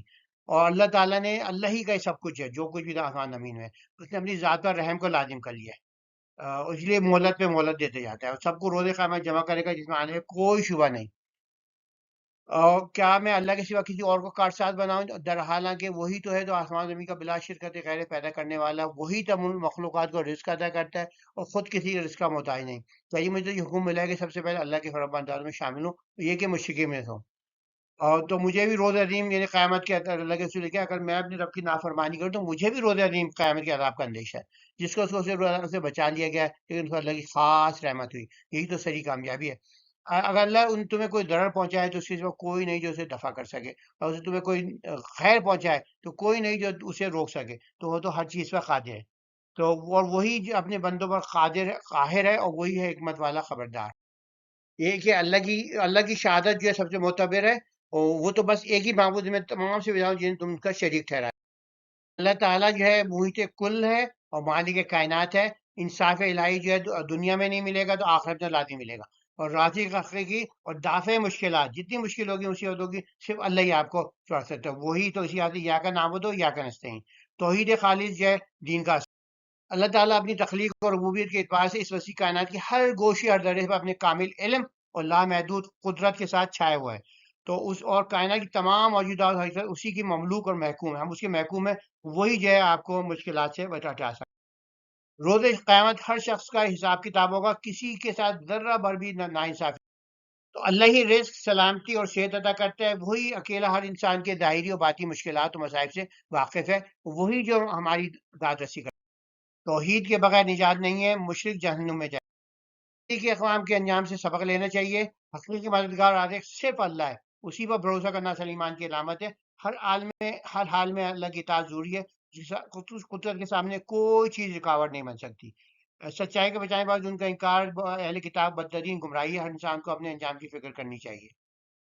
تو جیسے ہم نے کہا راؤنڈ اپ کہنا بیسی اقتدار الہی جو ہے پورے محیط کائنات پہ، رحمت الہی غالب ہے اللہ کے غضب پر، علم الہی جو ہے اعمال پہ تمام پہ محیط ہے ہماری، کارسازی الہی ضامن فلاح ہے، اور پیغام توحید جو ہے مشترکہ یہی دعوت تھی ہر تمام انبیاء کی، نفع نقصان سب جو ہے اللہ کی جانب سے ہوتا ہے، عبادت خالص کریں، یہ مسلمان کا شعار۔ اللہ ہی کائنات کا تنہا خالق، واحد و عالم الغیب، سب سے بڑا رزاق، بے مثال قدرت کا مالک اور منتظم ہے، تو اس کی رحمت کاملہ کے سب گناہ گاروں کو فوراً ان کے کرتوتوں کی سزا نہیں دیتا، بلکہ انہیں مہلت دیتا جاتا ہے، شاید وہ اپنی روش سے باز آ جائیں۔ یہ بھی عقل رکھیے کہ جلد ودیع ظالموں اور شریر کو اپنی گرفت میں ضرور لے گا، یہاں سزا نہیں دے گا تو قیامت میں سزا دے گا۔ تو اس بات سے ضروری ہے کہ شرک جو ہے اللہ کو ناپسند ہے، شرک کی نجات سے اپنے نام توحید کو آلودہ نہ کریں، اور کسی مخلوق کو ذات بارے میں شریک نہ ٹھہرائیں، نہ اس کے صفات میں، نہ ان کی ذات میں، اور اپنی تمام تر ظاہری باطنی حاجات اور ضروریات کے لیے صرف اور صرف اسی یکتا ذات کے حضور دست سوال دراز کریں، کیونکہ وہی ہر مشکل کو آسان کرنے والا، ہر عاجزی کو پورا کرنے والا۔ یہی جو ہے اللہ کی صفات کی آپ کو ہم تھوڑا تھوڑا کے دے رہے ہیں، آپ خود اس کو پاز کر کے دیکھ لیں کہ القہار تو یہ جو القاہر کا مطلب ہوتا ہے کہ اس کا غلبہ عظمت، سب پر محیط کامل غلبہ۔ اللہ از آل وائز، تمام سوائے اللہ کی حکمت کامل مکمل ہے، اس میں کوئی نقص و کمی نہیں۔ وہ الخبیر، العلیم، السمیع، البصیر، المحیط۔ العلیم اور الخبیر میں کیا فرق؟ قاہر و فوق عبادہ، وہو الحکیم الخبیر، تو یہ اللہ کی تین ایٹریبیوٹ آئی تھی اپنی مخلوق پر، اس کا غلبہ اور تسلط کامل ہے، وہ عظیم حکمت والا سب سے۔ اب رکوع 3 کا مطالعہ کرتے ہیں۔ کافروں کے متعلق اللہ کے کیا حکم ہے، اور کیسے جو ہے کافر جب وہاں پہنچیں گے تو کہیں گے ہمیں دوبارہ زندگی ملے، اور دوبارہ زندگی نہیں ملے گی انہیں۔ تو یہاں پر بتایا گیا کہ کفر انکار کرنے والے جو پھر وہ کہیں گے جب وہ دیکھیں گے کہ اب تو عذاب ملنے والا ہے، تو کہیں گے قسم بخدا ہم اپنے پروردگار کی تو ہم تو ہرگز مشرک نہ تھے، اور جو ہے دوسروں کو بھی حق سے باز رکھتے ہیں، خود بھی دور بھاگتے ہیں، ان کا جو ہے کفر کا نتیجہ ہوتا ہے مسلسل کفر کری جائے تو توفیق طلب ہو جاتی ہے، اور یہ کہ آخرت کے موقع جہنم کے سامنے کھڑے ہوں گے، تو جب وہ آچھی دوزخ کے سب روح بڑے کھڑے کیے جائیں گے تب حسرت سے کہیں گے اے کاش ہمیں دوبارہ دنیاوی زندگی کی طرف لوٹا دیا جائے تاکہ ہم اپنے رب کی آیت کو نہ جھٹلائیں، ہم اہل ایمان میں شامل ہو جائیں۔ غلطی اس لیے کریں گے کیونکہ جو حق پہلے چھپاتے تھے اس پر آشکار ہو جائے گا، اور بالفرض دوبارہ دنیا میں لوٹا بھی دیے جائیں تو پھر وہی کام کریں گے۔ افطرا، شرک و بدمانی تعبیر کرنے والے ابدی جہنمی ہیں، اور جھوٹے معبودوں اور پیروکاروں کا انجام، اور ان کے پیروکار چھپتے پھریں گے، ایک دوسرے کے انکاری ہوں گے۔ اللہ کی سنت اور ہدایت، ابراہیم پڑھنے والوں کا راستہ آسان، ہدایت میں چلنے والوں کا راستہ بھی آسان ہوگا۔ دنیا کی واحد زندگی ہے اور آخرت کا فیصلہ اسی پہ ہوگا، کوئی آپ کو دوبارہ زندگی نہیں مل سکتی۔ جھوٹے معبود اور ان کے پیروکار چھپتے پھریں گے اور ایک دوسرے کے انکاری تو گمراہی میں بڑھنے کا راستہ بھی آسان ہے، ہدایت میں چلنے کا راستہ بھی آسان ہے، آپ کون سا چنیں گے؟ تو ایک زندگی جو آخرت کے فیصلے کے لیے کافی ہے۔ یہ اکثر دیکھتے ہیں نا کہ بھئی اگر آپ وہی بار بار زندگی آئے گا، بار بار وہی غلطیاں ریپیٹ کرتے ہیں، مشرکین اپنے خلاف ہی گواہی دیں گے، چاہے جتنے ہی جھوٹ بولے، اور ہدایت کی مقبولیت کا موقع دنیا میں دیا جاتا ہے، آخرت میں پشیمانی کا کوئی فائدہ نہیں ہے۔ سچی ندامت وہی ہے جو دنیا میں انسان کو گناہ سے روکے، آخرت میں صرف خواہشات کا کوئی فائدہ نہیں ہو۔ روز قیامت کی تو جب دہشت ہوگی تو معبود بھی غائب ہو جائیں گے، عابد جو ان کے پیروکار تھے وہ بھی غائب ہو جائیں گے۔ تو جو وہی الہام رتبے کہ ہم تو خاص ولی ہیں، وہ سب جو ہے جھوٹے دعوے کرنے والے، وہ جو ہے سب جہنم میں جائیں گے۔ آیت الہی کی تحریف یا براہ راست جھٹلانا اور تبدیلی جو کچھ بھی کریں، قرآن کی موجودگی کی منائی تعویل کریں، حدیث آثار کو گھڑیں، سچے نبی ازوان کو جھٹلانے والے سب جہنم میں جائیں گے۔ قیامت کی دہشت اور انکار، قیامت معبود کے چاہنے والے خوفزدہ ہوں گے، عابدین جو ان کی بات کی جاتی تھی، اور شرک اور معبود اپنے مرجی ہونے کا انکار۔ گناہوں کا قرآن سے جو رویہ ہے جو ہے وہ خود دوسروں کو بھی روکتے ہیں، خود بھی روکتے ہیں۔ اس کی تعلیمات کی حکیمت حق کی تعلیمات جو بدلی نہیں ہیں، بیسکلی تمام انبیاء جو ایک ہی پیغام لائیں، اور جہنم میں کی وہ ابھی تم ہوگی کہ کاش میں واپس چلے جاؤں وہ کر لوں، تو وہ پوری نہیں ہوگی۔ آخرت میں منکرین کا انجام جو ہوگا، آخرت اقرار کریں گے، انکار کی پاداش میں جہنم میں ڈال دی۔ جھوٹ اور افتراء شرک جو ہے، اس کی کیا اقسام ہوگی یہ ہم نے ڈسکس کیا یہاں پر۔ بیسیکلی تحریف جو ہوتی ہے مذہبی قائد کو ثابت کرنے کے لیے وہی کو بدلنا ہے، من گھڑت مسئلہ کے قائد کے لیے حدیث کرنا، قرآن و حدیث کو مسئلہ کے مطابق تشریح کرنا۔ تو آیت کی تکذیب، قرآن کی پیش گوئیاں اور سائنسی خواہش سے حقانیت کا اثبات، اپنی ذات اور کائنات میں اللہ کی کاریگری کی نشانیاں اور اللہ کے احکام کو نہ ماننا۔ تو یہ کہ ہم تو ہیئر کرتے ہیں مگر لسن نہیں کرتے، تو درک نہیں کرتے قرآن جو کہتا ہے۔ تو یہاں ایک سوال ہے کہ اللہ دل پر پردہ ڈالتا ہے یا ہم؟ تو پہلے یہ، کیونکہ یہ جو ہماری سنت اللہ ہے کہ جو کسی ہاتھ پر چل پڑتا ہے اور پھر آگے چلتا چلا جاتا ہے، اللہ اس کو اسی راہ پہ چھوڑ دیتا ہے۔ تو یہ اللہ کا پردہ ڈالنا ہے۔ جیسے مثال کے طور پہ کوئی یہ گٹکا کھاتا رہتا ہے، منہ گٹکا لگا ہوا ہے، اور پھر جو ہے پھر وہ جو ہے اس کو کینسر ہو جاتا ہے، اور پھر جو ہے اس کو جلدی زندگی سے چلا جاتا ہے۔ تو کیا اللہ نے اس پہ جو تھی تقدیر، وہ تقدیر بھی دی، تدبیر بھی دی، تقدیر پلس تقدیر۔ تو اگر اس نے اسی میں چوز تو اس نے کیا تھا نا، تو اسی طرح کوئی گناہ چنتا ہے اسی راستے پہ وہ جاننے کے راستے چلے جاتا ہے، تو کیا اللہ نے پردہ ڈالا یا خود اس نے اپنے اوپر پردہ ڈالا؟ تو آخرت تو ہونی ہے، تو آخری زندگی کو جھٹلانے والے، اللہ کی ذات و صفات میں شرک کرنے والے، اس کی وحی کی منمانی تعویلیں کرنے والوں کے لیے روز قیامت پچھتاوے کا دن ہوگا، اور لاکھوں منت کے بعد بھی انہیں ایک منٹ کی بھی مہلت نہیں ملے گی۔ ایک دفعہ آنکھ بند ہوئی تو واپس دنیا میں نہیں آ سکتا، اس کے اعمال کے مطابق اس کی اپنی زندگی کا فیصلہ ہوگا۔ سنت اللہ کے مطابق کچھ لوگ باطل میں اتنے راسخ ہو جاتے ہیں کہ ان کی کفر منافقت مرض لا علاج ہو جاتا ہے، جیسے کہ کینسر ہو گیا انہیں، ان کا کفر مرنا لکھ دیا جاتا ہے۔ ومن ازلم ممن افترى اللہ کذبا وکذب بآیاتہ، اور اس سے ظالم تر کون ہو سکتا ہے جو اپنے جھوٹ کو اللہ کی طرف منسوخ کرے یا اس کی آیت کو جھوٹا کہے؟ بے شک ایسے ظالم کبھی فلاح نہیں۔ روز قیامت کی جواب دہی کے منکر وہاں کافی افسوس ملتے رہ جائیں گے۔ اور ایمان نہ ہو تو زندگی بے مقصد مشغولیت ہے۔ معجزہ نہ بھیجنے کی مسئلہ صحابہ کرام کی تیاری تھی جنہوں نے دنیا کو بدل دیا۔ اللہ واحد مشکل کشا ہے۔ ومل حیات الدنیا لعب و لہو ومتاع الآخرۃ خیر للذین یتقون افلا تعقلون۔ تو جب قیامت آئے گی تو لوگ دیکھ کے کہیں گے ہائے افسوس، ہم نے تو اسی سے شے پوشی کر کے کس قدر غلطی کی، اور یہ زندگانی ہے دنیا تو صرف کھیل تماشا ہے، لعب و لہو اور مشغلہ ہے عبث ہے، اور پرگار کے لیے بہترین مسکن تو آخرت کا گھر ہی ہے۔ اور یقیناً ہم جاتے ہیں ان ملکوں کی گفتگو تمہیں رنجیدہ خاطر کرتی ہے، تو لیکن وہ حقیقت تمہیں نہیں جھٹلا رہے بلکہ صدم پیشہ تو اللہ کی آیت کو جھٹلا رہے ہیں، یقین تم سے بیشتر بھی رسولوں کو جھٹلائے گئے۔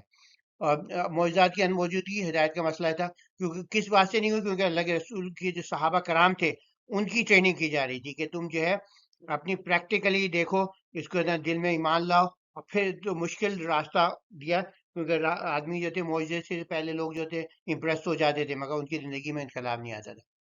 تو اس واسطے یہ بتایا کہ اللہ کے رسول کو بتایا کہ ہم تمہیں معجزہ نہیں، تو یہ بتایا جا رہا ہے کہ ہم جو ہے معجزے نہیں دیں گے۔ دیکھو بلا اس بات پہ قادر ہے کوئی نشانی نازل فرما دے، لیکن بیشتر انسان حکمت الہی سے ناشنا ہے، تو حکمت الہی سے ہم بعد میں آشنا ہوئے جب دیکھا کہ ہاں یہ امت ابری ہے۔ اس سے پہلے یہ تھے جو جتنی بھی تھے موسیٰ، حضرت موسیٰ، حضرت عیسیٰ کو دیکھ کے وہ لوگ جو تھے ان کا ایمان جو تھا بہت کچا تھا۔ اور یہ ایک فیکٹ بتایا گیا کہ بہت سارے جاندار جو ہے کمیونٹیز میں لیتے ہیں، جو آپ جو ہے اپنے 19ویں صدی میں یہ بات کو جانا۔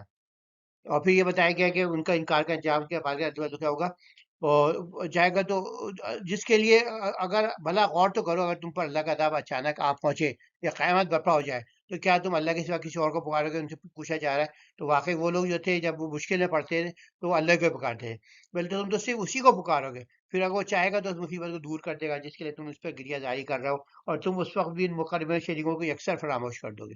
اللہ جانتا ہے تو جو بھی دنیا بے مقصد کی زندگی گزارتا ہے وہ دنیا جو خواہ مخواہ کی مشغولی ہوتی ہے، وہ ایسے ہی دن گزارتا رہتا ہے اور کچھ جو ہے کچھ پلے آخر میں آتا نہیں ہے اور مر جاتا ہے۔ اور رسولوں دین سے مقلین سے دشمنی لوگ کرتے ہیں، اصل وہی جو ہوتی ہے ان کی، وہی جو پیغام ہے اس کی وجہ سے ہوتی ہے۔ اور معجزات کی حکمت کیوں نہیں آئی؟ اور اللہ کی نشانیاں جو ہیں وہ کہاں کہاں کہاں موجود ہیں؟ دنیا تو معجزے دیکھے ہوئے ہیں، تو اپنی آنکھیں کھولے گا تو خود خود معجزات نظر آ جائیں گے۔ اور رزق کے خاطر ایمان کا سودا نہ کریں، اللہ ساری کائنات کی معجزات کے رزق کا انتظام کرتا ہے، اللہ نے زمین کی تمام مخلوقات کو ہم جوڑ دیا ہے، تو کافی کے لیے دنیا خواہ مخواہ کی مشغولی ہے، روز قیامت شرمندگی اور ہمیشہ کی جہنم ہوگی۔ رسول اور مبلغین دین سے جو دشمنی جو ہوتی ہے ان کی ذات کی وجہ سے نہیں ہوتی، وہ اللہ کی وحی کو پیش کرنے کی وجہ سے ہوتی ہے۔ تو حضرت موسیٰ اور حضرت عیسیٰ کے فالوورز سے پتہ چلا کہ اضطراری ایمان جو ہوتا ہے سے کامیاب انقلاب نہیں آتے، صرف کامیاب انقلاب والے ایک رسول کے پیشوکار تھے جو دل و دماغ سے ایمان اور عمل کرنے والے تھے، انہیں دنیا بدل دی۔ اللہ نے تو قرآن، انسانی ذات، موجودات اور کائنات میں اللہ کے وجود کی اتنی نشانیاں رکھی ہیں کہ موجودوں کی ضرورت ہی نہیں ہے۔ تو اللہ تو تمام موجودات جو ہیں اس کی کائنات کی 500 بلین لائٹ ایئرز میں ہیں، ان سب کی جو ہے رزق کا انتظام کرتا ہے، تو تم اس کی پرواہ نہیں کرو۔ ایمان جو تمہاری رسپانسبلٹی ہے اس کو acquire کرو۔ قیامت کا انکار اور دنیا کی حقیقت یہ ہے کہ جھٹلانے والے غفلت میں رہتے ہیں، رسول کی تسلی دی گئی، حقی رائے مشکلات مخالفت آتی ہیں، اگر صبر ہی یقین جو ہے یا مسلمانوں کے لیے کہ ہم کریں گے انشاءاللہ کامیاب ہوں گے۔ ہدایت کا تعلق دل کی طلب سے، ایمان زبردستی مسلط نہیں کیا جا سکتا۔ اللہ کی قدرت، دعا کی اہمیت، سب مشکل میں اللہ کو یاد کرنا کافی نہیں، سچی مومن وہ ہیں جو ہر حال میں اللہ پر بھروسہ بھی رکھتے ہیں۔ ہم نے کہا دنیا کی راؤنڈ اپ میں دنیا کے بے مقصد مشکل گزارنے کے بعد جو ہے وہ جہنم میں ہو جائے گا۔ اور مخلصین سے دشمنی اور رسولوں سے دشمنی جو ہے وہ ان کی ذات سے نہیں ہوتی بلکہ ان کے جو دین پیش کرا ہوتے ہیں۔ معجزات کیوں نہیں پیش کیے؟ اس کی حکمت اور رزق اور ایمان کا تعلق، رزق جو اللہ پہ، رزق سے زیادہ ایمان پہ فوق ہے۔ تو آیت 34 میں جو رسول اللہ کی اللہ کی طرف سے ان کی مدد کی خوشخبری سنائی جا رہی تھی وہ من من پوری ہوئی، اور جو پیش تھے سارے سردار، 70 سردار، وہ جو تھے بدر میں بلا کے اللہ تعالیٰ نے ان کو وہاں پہ قتل کروا دیا۔ تو یہ خوشخبری مبلغین کے لیے بھی ہے کہ مخالف جو حق کی اشاعت میں مشہور ہیں، اللہ ان کی نصرت۔ یہاں پر جو ہے بیسیکلی راؤنڈ اپ جو ہے دوسرا راؤنڈ اپ ہے، تو معجزات رسولوں کا اختیار ہوتا ہے، اختیار نہیں ہوتا۔ اور دنیا آزمائش ہے، دار آزمائش ہے۔ معجزات کی حکمت کیا تھی؟ کافروں کی مردوں سے تشبیہ دی گئی ہے کیونکہ وہ سنتے نہیں ہیں، ان سے اس سے جو ہے قبر پرستی کی تردید ہوتی ہے، کیونکہ وہ کیا گئے کہ وہ سنتے نہیں ہیں مردہ، تو ہم انہیں کیسے سنا رہے ہیں۔ جانوروں کی زندگی میں باہمی ربط ہے، مشرکین خالص اللہ کو پکارنا جب مشکل میں پڑ رہے تھے، تو ہمارے یہاں جو ہے کچھ لوگ ایسے ہیں جو اتنی مشکلت میں بھی ہوتے ہیں تو وہ اللہ کے سوا کسی اور کو، تو معجزوں سے انکار اور سب مسلمان بننے کی وجہ جو ہے یہاں پر ڈسکس کی گئی۔ اس واسطے معجزوں کی قدرت نہیں، قرآن سے بھی ثبوت ملتا ہے، قدرت میں بھی نشانیاں ہیں۔ تو یہاں پر جو ہے قرآنی معجزہ ایک یہ اور بھی ہے کہ ایکو سسٹم جو ہے جو ہم 20ویں صدی سمجھے اس کی طرف اشارہ کیا گیا ہے۔ تو کیسے جو ہے بہت ساری ہم جانوروں کی کون سی اقدار مشترک ہیں، ان کے ساختمانی اور اعضائی نظام بھی ہم سے ملتے ہیں، ہم ایسا کھاتے پیتے ہیں، ہضم کر کے اسے موجود زہروں کا اخراج کرتے ہیں۔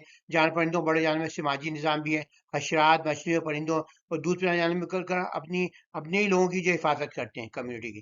اگر شہد کی مکھی اور تتلیاں 75% پھولوں والے پودے، 35% فصلوں کی تقسیم کرتے ہیں، فرٹیلائزیشن کرتے ہیں۔ اگر یہ دونوں ختم ہو جائیں تو دنیا کا زرعی نظام ختم ہو جائے گا اور کروڑوں انسان بھی ساتھ ساتھ ختم ہو جائیں گے، کیونکہ کھانا فوڈ وہ نہیں ہوگا۔ تو ایک ایکو سسٹم بنتا ہے جس پہ اگر ایک جانور ختم ہو جائے تو پورا نظام دھرم بھرم ہو جاتا ہے۔ معجزوں کو نہیں دکھایا گیا کیونکہ معجزوں سے لائے گا اضطراری ایمان جو ہے کچا ہوتا ہے، معجزہ نہ ماننے کے بعد عذاب نازل ہوتا ہے۔ قرآن دنیا کا واحد ہمیشہ جاری ساری معجزہ ہے۔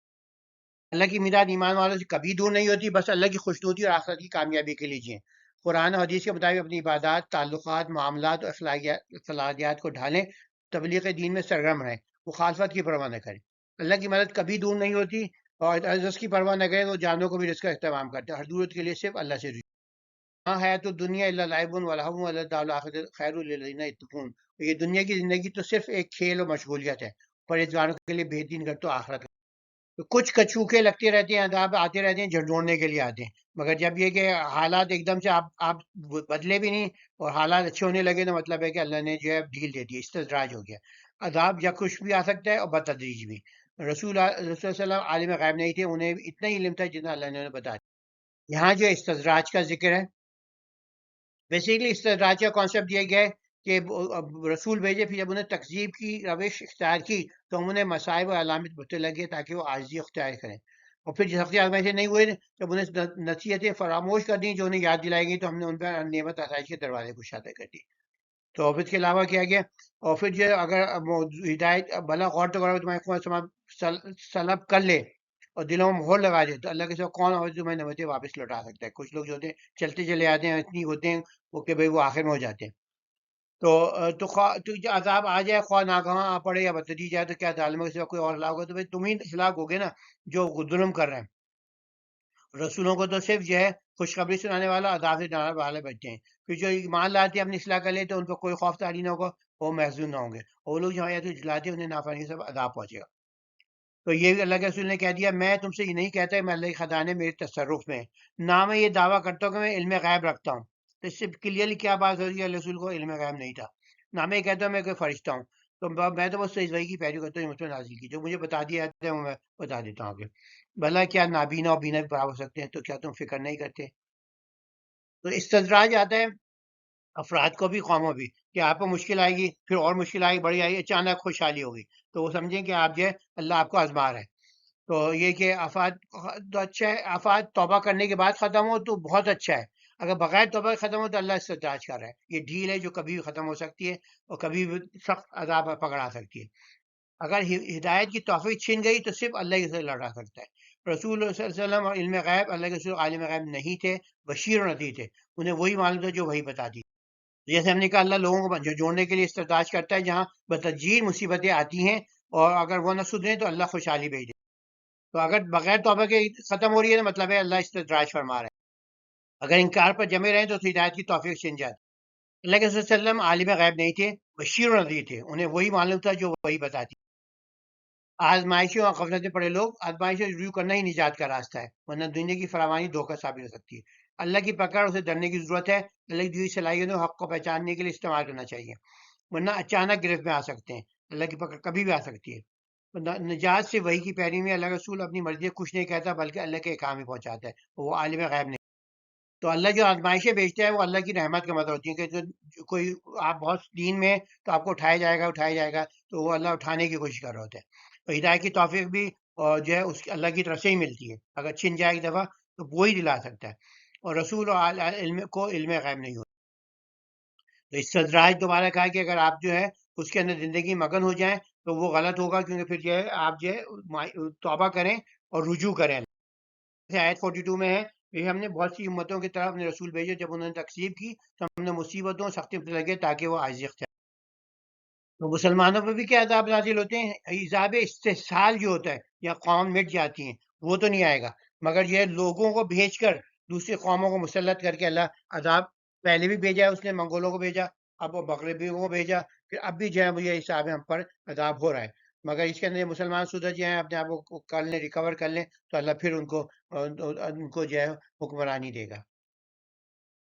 تو انتظار کے لیے پہلے ان کو غور کریں، ان پہ فوکس کریں جو آخرت کی جواب دہی کے قائل ہیں۔ آخرت میں صرف نیک اعمال کام آئیں گے، یہی عزت کا معیار ہے، دولت نہیں۔ سفارش پہ تکیہ نہیں، سب کو برابر سمجھیں، غریب مسلمان اتنا ہی مکرم ہے جتنا امیر۔ تو قریش آتے تھے، وہ کہتے بھئی آپ جو غریب لوگ ہیں ان کا ہٹائیں، ہمارے اسٹینڈرڈ کے لوگ نہیں ہیں، پھر ہم سنیں گے۔ تو حضرت نے منع کر دیا، سب مسلمانوں کی جو ہے عزت برابر۔ تو یہ حکم دیا کہ آپ غریب مسلمانوں کو ہرگز دور نہ کیجیے، اگر آپ نے انہیں کہا دیا آپ بھی بے انصافوں میں شامل ہوں گے۔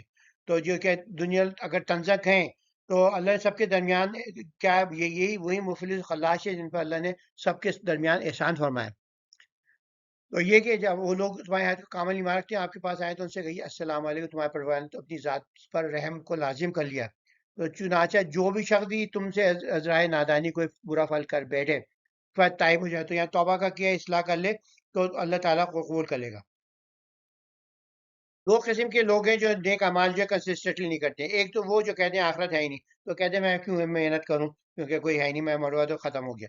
دوسرے یہ کہ وہ سمجھتے ہیں آخرت تو ہے مگر میں جب فلاں فلاں سے بہت اچھا لنک ہے، میں یہ جو ہے اس کے لیے گانے گاتا ہوں، وہ کرتا ہوں اور نیاز چڑھاتا ہوں تو وہ مجھے بخشوا لے گا. تو یہ غلط عقیدہ ہے دونوں کا اس طرح کا. اور تبلیغ کے اندر ترجیح جو ہے ان کو دیں جو آخرت کو مانتے ہیں اور نیک اعمال کر رہے ہوتے ہیں، تو ان کو ضرور سنیں گے. اور اسلام میں عزت کا معیار جو ہے وہ تقوی ہے، اور عبادات میں اخلاص اور معاملات میں اخلاق ہے. تو وہ نہیں ہے، دولت نہیں ہے. باعزت وہی جو نیک ہے، اہل ایمان سے دوستی ایمان کی بنیاد پر کریں، اس کے وسائل کی بنیاد پر. جیسے ہم نے کہا دو قسم کے لوگ ہوتے ہیں جو نیک عمل جو ہے نہیں کر پاتے. ایک تو سمجھتے ہیں آخرت ہے نہیں، دوسرے سمجھتے ہیں آخرت تو ہے، مجھے فلاں فلاں بخشوا دے گا. تبلیغ فرض ہے ہم پہ، سب کو کریں مگر پہلی ترجیح آخرت کے لیے نیک عمل کرنے والوں کو دیں. اسلام میں کوئی چیز نہیں، اصل میں تقوی اہم ہے. اہل ایمان سے دوستی ایمان کی بنیاد پہ کریں، ان کے وسائل کی بنیاد پر. ایک میں ترجیح ان کو دی جائے گی جو آخرت کی جواب دہی کے قائل ہیں. اللہ کا فضل جو ہے دنیا پیمانے ہوتی ہے، آخروی پیمانے پہ ہوتی ہے. اور اس طرح اللہ کھول کے بیان کرتا ہے تاکہ مجرمین کا راستہ واضح ہو. تو نصیحت ان کے کام آتی ہے جو آخرت میں یقین رکھتے ہیں اور یہ بھی نہیں رکھتے ہیں کہ شفاعت، جھوٹی شفاعت کا ان کا وہ نہیں ہوتا. اور تبلیغ میں ترجیح کس کو دی جائے؟ مومنی میں تفریق سے ممانعت کی گئی ہے. اعمال کی جواب دہی اور اصلاح جو ہے ہر شخص صرف اپنے اعمال کا جواب دے، تو اس کے لیے پوری جماعت جواب دہ نہیں ہوتی ہے، کوئی کچھ افراد کی لغزش. تبلیغ میں ترجیح کسی کو دی جائے؟ دولت، ایمان، شکر گزاری، توبہ کی تفریق سے تبلیغ کرتے وقت پہلے ان لوگوں کو دی جائے جو نہ صرف آخرت کے حساب کا یقین ہیں بلکہ یہ بھی جانتے ہیں انجاز دار و مدار نیک اعمال پہ. ان لوگوں بھی کی ترجیح دی جائے جو یہ سمجھتے ہیں کہ عزت کا حقیقی معیار اخلاص کے ساتھ کیے گئے اعمال ہے. اصل دولت ایمان، شکر گزاری اور توبہ کی توفیق.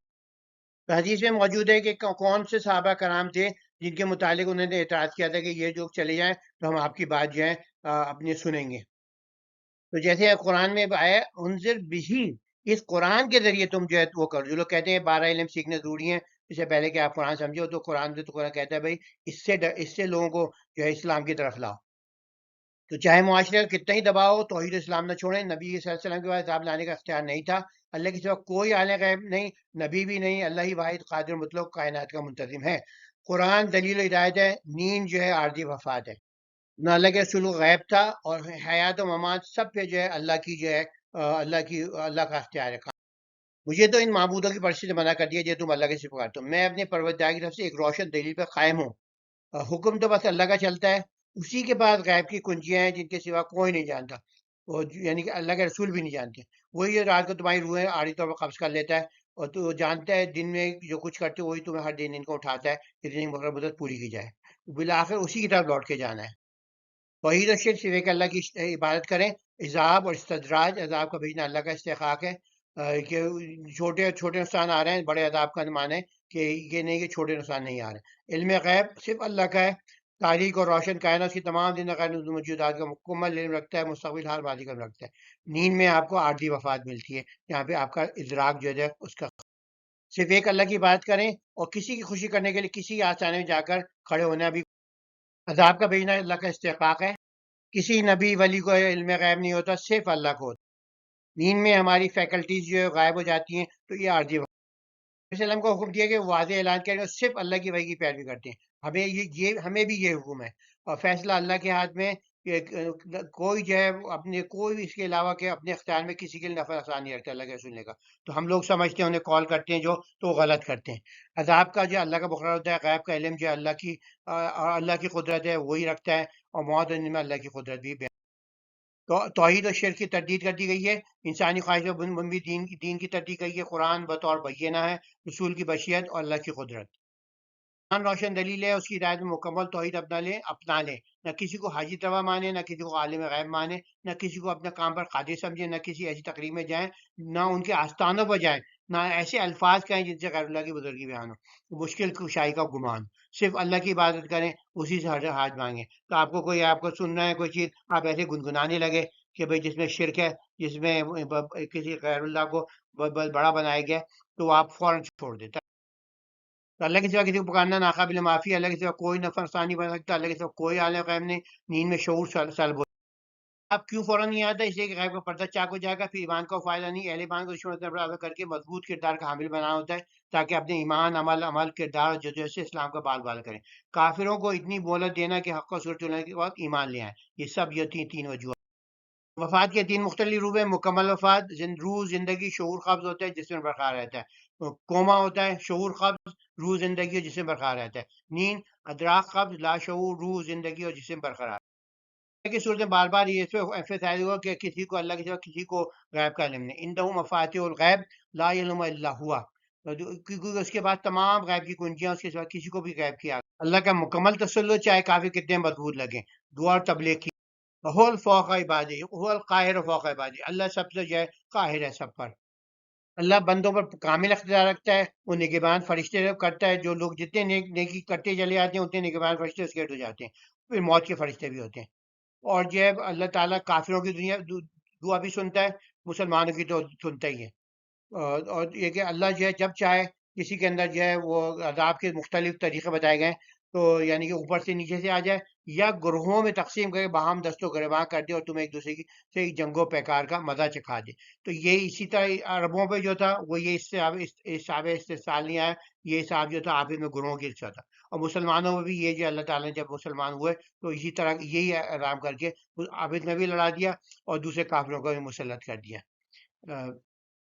یہاں پر یہ بتایا گیا ہے کہ جو اگر کہیں مذاق اڑ رہا ہے تو آپ وہاں سے اٹھ جائیں، پھر مدینہ کی اس میں آ کے وہ کہہ دیا کہ بھی آپ جو ہے واک آؤٹ ہی کر دیں۔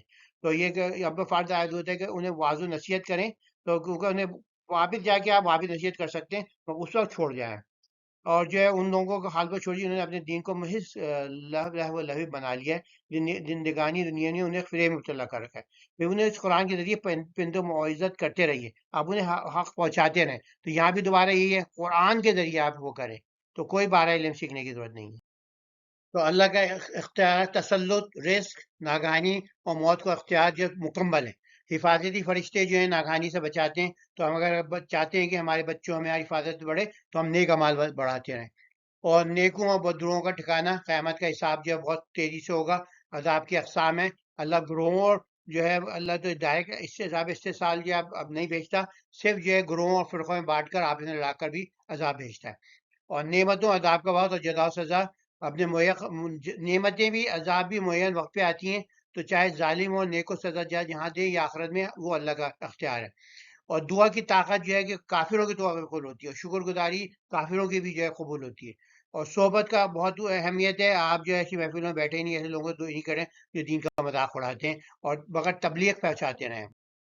اللہ کا مکمل تسلط ہے، اس کے اندر علم سے بھی، اس کے قدرت سے بھی، رزق، ناگہانی اور موت کا اختیار اس کے مکمل اختیار ہے اس کا۔ حفاظتی فرشتے ناگہانی سے بچاتے ہیں، آپ کے جتنے اچھے اعمال ہوں گے اتنے ہی زیادہ آپ کی حفاظت۔ موت کے الگ فرشتے ہیں جو صرف جان اور روح لینے کے لیے مامور ہیں۔ اللہ گروہوں اور فرقوں میں بانٹ کر بھی اور آپس میں لڑا کر بھی عذاب بھیجتا ہے، کفار پر بھی عذاب نازل ہوا اور مسلمانوں پر بھی یہ عذاب نازل ہوتا رہا ہے۔ ہمارے ہر عمل کا جو ہے یا تو دنیا میں ملے گا یا آخرت میں ملے گا، اجر ضرور۔ تو دعا بہت طاقتور چیز ہوتی ہے، کافر کی بھی دعا قبول ہوتی ہے اور جو ہے مسلمان کی بھی۔ اسلام کے ناقد لوگوں سے بچیں جو مذاق اڑاتے ہیں، اور میں ان محفلوں سے ہی بچیں، مگر تبلیغ کرتے رہیں۔ تو ان مجلس سے اٹھ جاؤ جہاں اسلام کا مذاق اڑایا جا رہا ہے۔ اس کا جزوی نسخ ہو گیا تھا بعد میں مدنی صورت میں، وہاں پہ منع ہی کر دیا گیا تھا کہ آپ جو ہیں وہاں سے جو ان لوگوں سے بچیں ہی بالکل۔ کائنات پر مکمل اختیار ہے، ہمارے اللہ کی نگرانی اور فرشتوں عمل لکھنے کے احساس کے ساتھ زندگی گزارنی چاہیے کہ وہ فرشتے ہمیں حفاظت دیکھ بھی رہے ہیں ہمیں، اور قیامت جو ہے مشکلات میں اللہ یاد کرنے کے بجائے ہر حالت میں اس کی بندگی لازم ہے۔ اللہ کی پکڑ آزمائش ہے، تو اللہ کے عذاب سے ڈر کر توبہ اصلاح کرنی چاہیے، ورنہ اس کی پکڑ بہت سخت ہے۔ حق ہمیشہ غالب آتا ہے، منکرین کو جو انجام بھگتنا پڑے گا۔ ہمیں دین کا قرآن کی صحبت سے بچنا چاہیے، ہدایت دینا ہمارا فرض ہے، مگر کسی کے گناہ کا بوجھ ہم پر نہیں ہوگا۔ دنیا کی فانی نہیں کھو کر آخرت کو نظر نہ دیں۔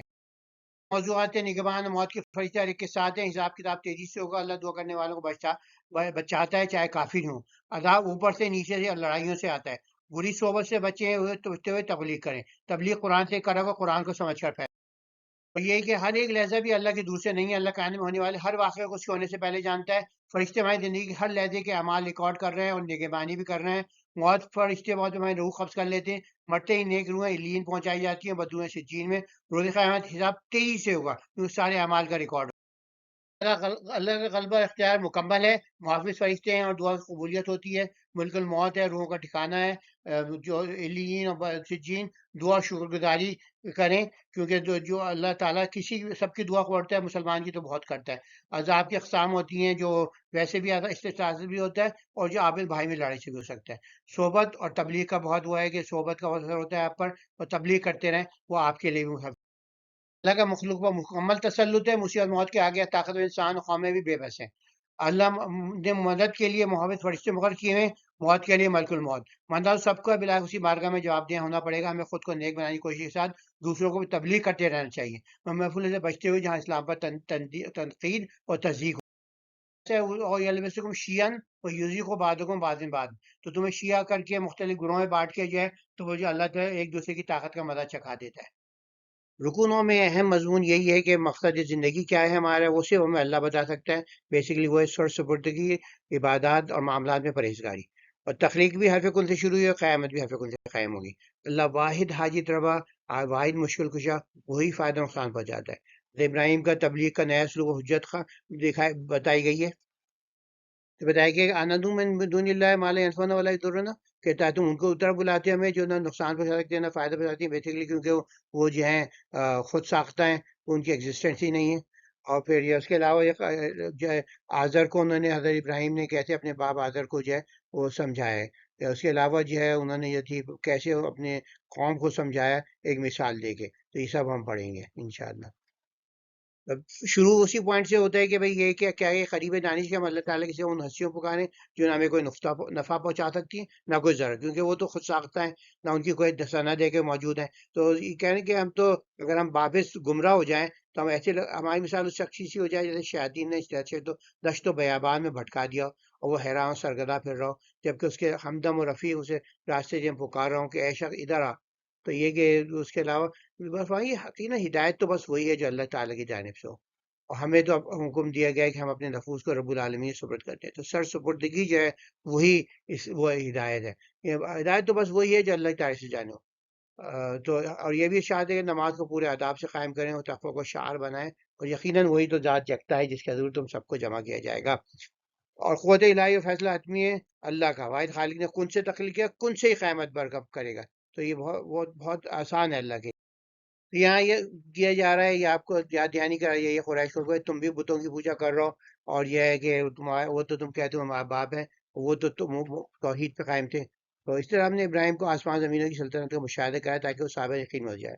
تو اس میں یہ ہے کہ انہوں نے جب یہ ستارہ دیکھا، جو بڑا ستارہ چمکتا ستارہ آتا ہے، وہ کہنے لگے کیا یہ میرا رب ہے؟ میں جب فروغ ہو گیا تو میں تو غروب ہونے لگا، وہاں پر نہیں رکھتا۔ تو اپنی قوم کو جو تھی سب کے سامنے وہ خوش ہو گئے کیونکہ ستاروں کی چاند کی سورج کی وہ پوجا کرتے تھے۔ تو جب انہوں نے کہا تو پھر میں غروب ہونے والوں سے محبت نہیں کرتا، جو جب ماہ منیر کو روشن دے گا تو کیا میرا رب ہے، مگر جب وہ افل ہو گیا تو کہا میرا رب کو رمائی نہیں فرماتا تو میں بھی یقیناً گناہ میں شامل ہو جاتا۔ پھر آفتاب کو جلوہ کر دیکھا تو پھر انہوں نے یہی کہا، تو پھر انہوں نے پھر یہ جب تینوں کی مثال دے دی انہوں نے کہ بھئی یہ تو ڈھلنے والی چیزیں تو مخلوق ہو گئی، تو پھر دیکھا اے قوم من، دیکھو میں ان سب سے بیدار ہوں جنہیں تم اللہ کا شریک ٹھہراتے ہو، میں تو یکسو ہو کر اپنا رخ اس ذات پاک کی جانب کر لیا جس نے زمین آسمان کو پیدا کیا، اور میں مشرکین میں سے نہیں ہوں۔ تو یہ حجت قائم کرنے کے بعد انہوں نے یہی کہا کہ میں ان ہستیوں سے ہرگز نہیں ڈرتا، یہ تم اللہ کا شریک ٹھہراتے ہو، کیونکہ وہ نقصان پہنچا ہی نہیں سکتے۔ تو الہی کہ میرا رب چاہے تو میرا رب تو علم سے ہر چیز کا احاطہ کیا، تو کیا پھر تم پھر بھی غور و فکر نہیں کرتے؟ اور بھلا میں کیوں تمہارے خود ساختہ شریکوں سے خائف ہوں، جبکہ اللہ کے ساتھ ایسی شریکوں شریک ٹھہراتے ہو اور ان کے غضب سے نہیں ڈرتے جن کے لیے اس نے کوئی سند نازل نہیں کی ہے۔ اب انصاف سے بتائیے کہ دونوں گروہوں سے امن و اطمینان کا زیادہ حقدار کون ہے اگر تم کچھ فہم رکھتے ہو؟ لیکن وہی لوگ جو ایمان لائے اور اپنے ایمان کو ظلم یعنی شرک کی حمایت میں محفوظ رکھا، انہی کے لیے امن و سکون ہے، وہی راہ۔ تو یہاں کے مضامین توحید اللہ کی قدرت، بعمل صحبت کی امپورٹنس اور تقوی، کائنات کا مقصد اور قیامت کا سور اور احیا، اجرام فلکی سے کیسے ہم توحید ڈرائیو کر سکتے ہیں۔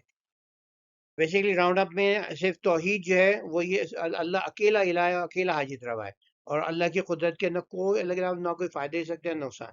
اچھی صحبت کی اہمیت کہ ان کے دوست تھے وہ حیران سرگنا پھر رہے ہیں تو اگر اسے بلائے جا رہے ہیں کہ صحیح راستے کی طرف. تو اگر آپ دوست رکھیں گے، اگر آپ کو مومنٹری یا لیبس بھی ہو گیا تو آپ کی ہیلپ کریں گے. نماز اور تقوی کا انٹر لنکڈ ہے. قیامت میں صرف اللہ کی حکمرانی ہوگی. حضرت ابراہیم کی توحید اور شرک کی تردید انہوں نے کس طرح مثال دے کے لوگوں کو دکھایا. اور وحید اور شرک کا مقابلہ جب ہوگا تو شرک ہارے گا. صرف اللہ کو پکانے، صرف اسی کی عبادت کریں. تو یہ ضرور ہے کہ نیک لوگوں کی رفاقت کریں، تو وہ آپ ہم ایک دوسرے کو جو ہے اسلام پہ قائم رکھیں گے. قیامت کا فیصلہ صرف اللہ کرے گا. اس دن اللہ ہی جو ہے وہ ہوگا صرف بادشاہ، باقی سب بادشاہ جو ہیں ختم ہو جائیں گے. تو حضرت ابراہیم نے جو تھی ایک تمثیل سے اپنی قوم کی شرکی حقیقت کھول دی. وہ جو آتے رہے ان کو کہتے بھائی یہ میرا رب ہے، کیا میرا رب ہے؟ اور پھر ان کو کہتے کہ نہیں یہ تو ڈوب گئے، یہ تو نہیں ہے. تو انہیں دکھا دیا ایگزامپل سے کہ بھائی یہ ڈوبنے والی چیزیں کیسی جو ہے خالق ہو سکتی. تو ان کی قوم نے جب انہیں ڈرانا چاہے کہ بھئی یہ خدا تمہیں وہ کریں گے، بھائی وہ جو نان ایکسسٹنٹ چیز ہے وہ مجھے کیسے نقصان پہنچا سکتی. باطل معبودوں کی پیروی کا انجام جہنم ہے، کیونکہ صرف جو ہے اللہ کی بندگی جو ہے حقیقی نجات کرتی ہے، کیونکہ وہی ایگزسٹ کرتا ہے اکیلا. کائنات کی تخلیق اور حضرت ابراہیم کی دعوت جو انہوں نے دکھایا کہ بھئی کیسے جو تھی حق کے ساتھ پیدا کیا گیا، مقدر سے قیامت قائم ہوگی. حضرت ابراہیم نے اپنے والد آدم کو شرک سے روکا. ابراہیم کی دلیل کے ذریعے دعوت دی. ابراہیم قوم کے درمیان مناظرہ ہوا تو انہوں کو یہ کہا بھئی تمہاری قوم تو معبود تو ایگزسٹ ہی نہیں کرتے، تو ان سے ڈرنے کی کیا حاجت. حاجی اور حاجی دعوت صرف اللہ. نیک جماعت ثابت قدم رکھتی ہے. نماز پرہیزگاری آخرت کی فکر ہدایت کی نشانی ہے. حشر صرف اس کے حکم سے ہوگا. سور کے بعد زمین پہ حکم صرف اللہ کا بچے گا. حضرت ابراہیم نے ستارہ، چاند، سورج کو معبود کہا، پھر اللہ کو چن کر توحید سکھائی. میں کیسے غیر موجود الہوں سے ڈروں جبکہ تم موجودہ الہوں سے نہیں ڈرتے جو ایک واحد الہ ہے. صرف اللہ سے مانگنے والے دنیا و آخرت میں امن میں ہوتے ہیں. کچھ کے نزدیک یہ 3 سور پھونکے جائیں گے، کچھ کے نزدیک 2 ہیں. پہلے 2 جو ہیں ایک ہی ہیں، ان کے مختلف نام ہیں. تو وہ سورہ اول جو ہے وہ النمل میں ہے، تو جو ہے الفضا، اہل زمین گھبرا جائیں گے. سورہ دوم جو ہے نفخۃ الصاخ، اہل زمین سب مر جائیں گے. تو اس کے اندر کہا گیا ہے بھئی یہ ایک ہی ہوگا، سوگ جو ہے گھبرا کے جو ہے پھر مر جائیں گے. تیسرا جو سورہ نفخۃ البعث، زمین کے سارے مردے زندہ ہو جائیں گے اور انسان میدان حشر چل پڑیں گے.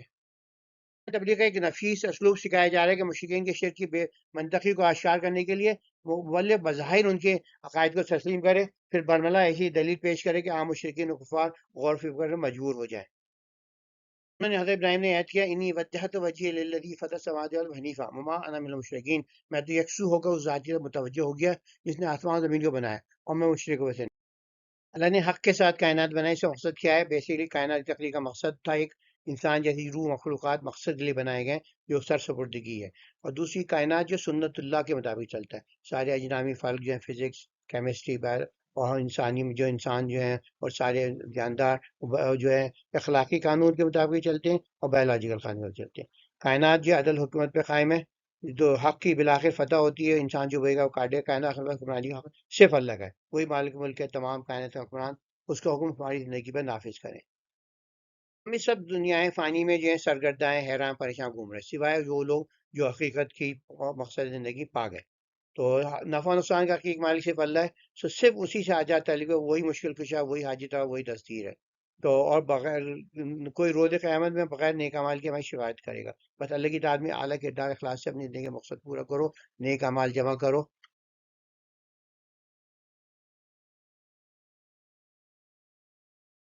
یہاں بتایا جا رہا ہے کہ حضرت ابراہیم جو تھے وہ ان کو اللہ ہی نے اقامت حجت دی تھی، اور ان کو جو ہے اسی واسطے سے ان کی اتنی بے مثال توحید اور خدمت کی وجہ سے ان کی اولاد کو بھی اللہ نے نبوت عنایت فرمائی.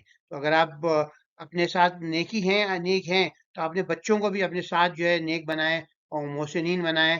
وکذالک نجزی المحسنین. تو پھر یہ کہ جو شرک کرتا ہے وہ جو ہے وہ اشرک الحبط عنہم ما کانوا یعملون، جو بھی نیک امال کریں گے وہ سب ضائع. یہ ہماری وہ قاطع حجت تھی جو ہم نے ابراہیم کو ان کے خواب کے مقابل عطا کی. ہم جسے چاہتے ہیں درجات بلند کرتے ہیں. تو یقیناً آپ کا رب حکمت والا، سب کچھ جاننے والا ہے. اور پھر اسحاق اور یہ سارے ان کی نبیوں کی گلدستہ پیش کیا گیا ہے جو ان کی اولاد میں تھے، جن کو اللہ تعالیٰ نے یہ نبوت کا سے سرفراز کیا. اور اللہ کی ہدایت ہے، وہ اپنے بندوں میں جسے چاہتا ہے اسے رانی فرماتا ہے. فضل الہی سے مشروط ہوتی ہے ہدایت. تو اور پھر جو اعمال کوئی اور معبود ٹھہرائیں گے تو ان کے اعمال ضائع ہو جاتے ہیں.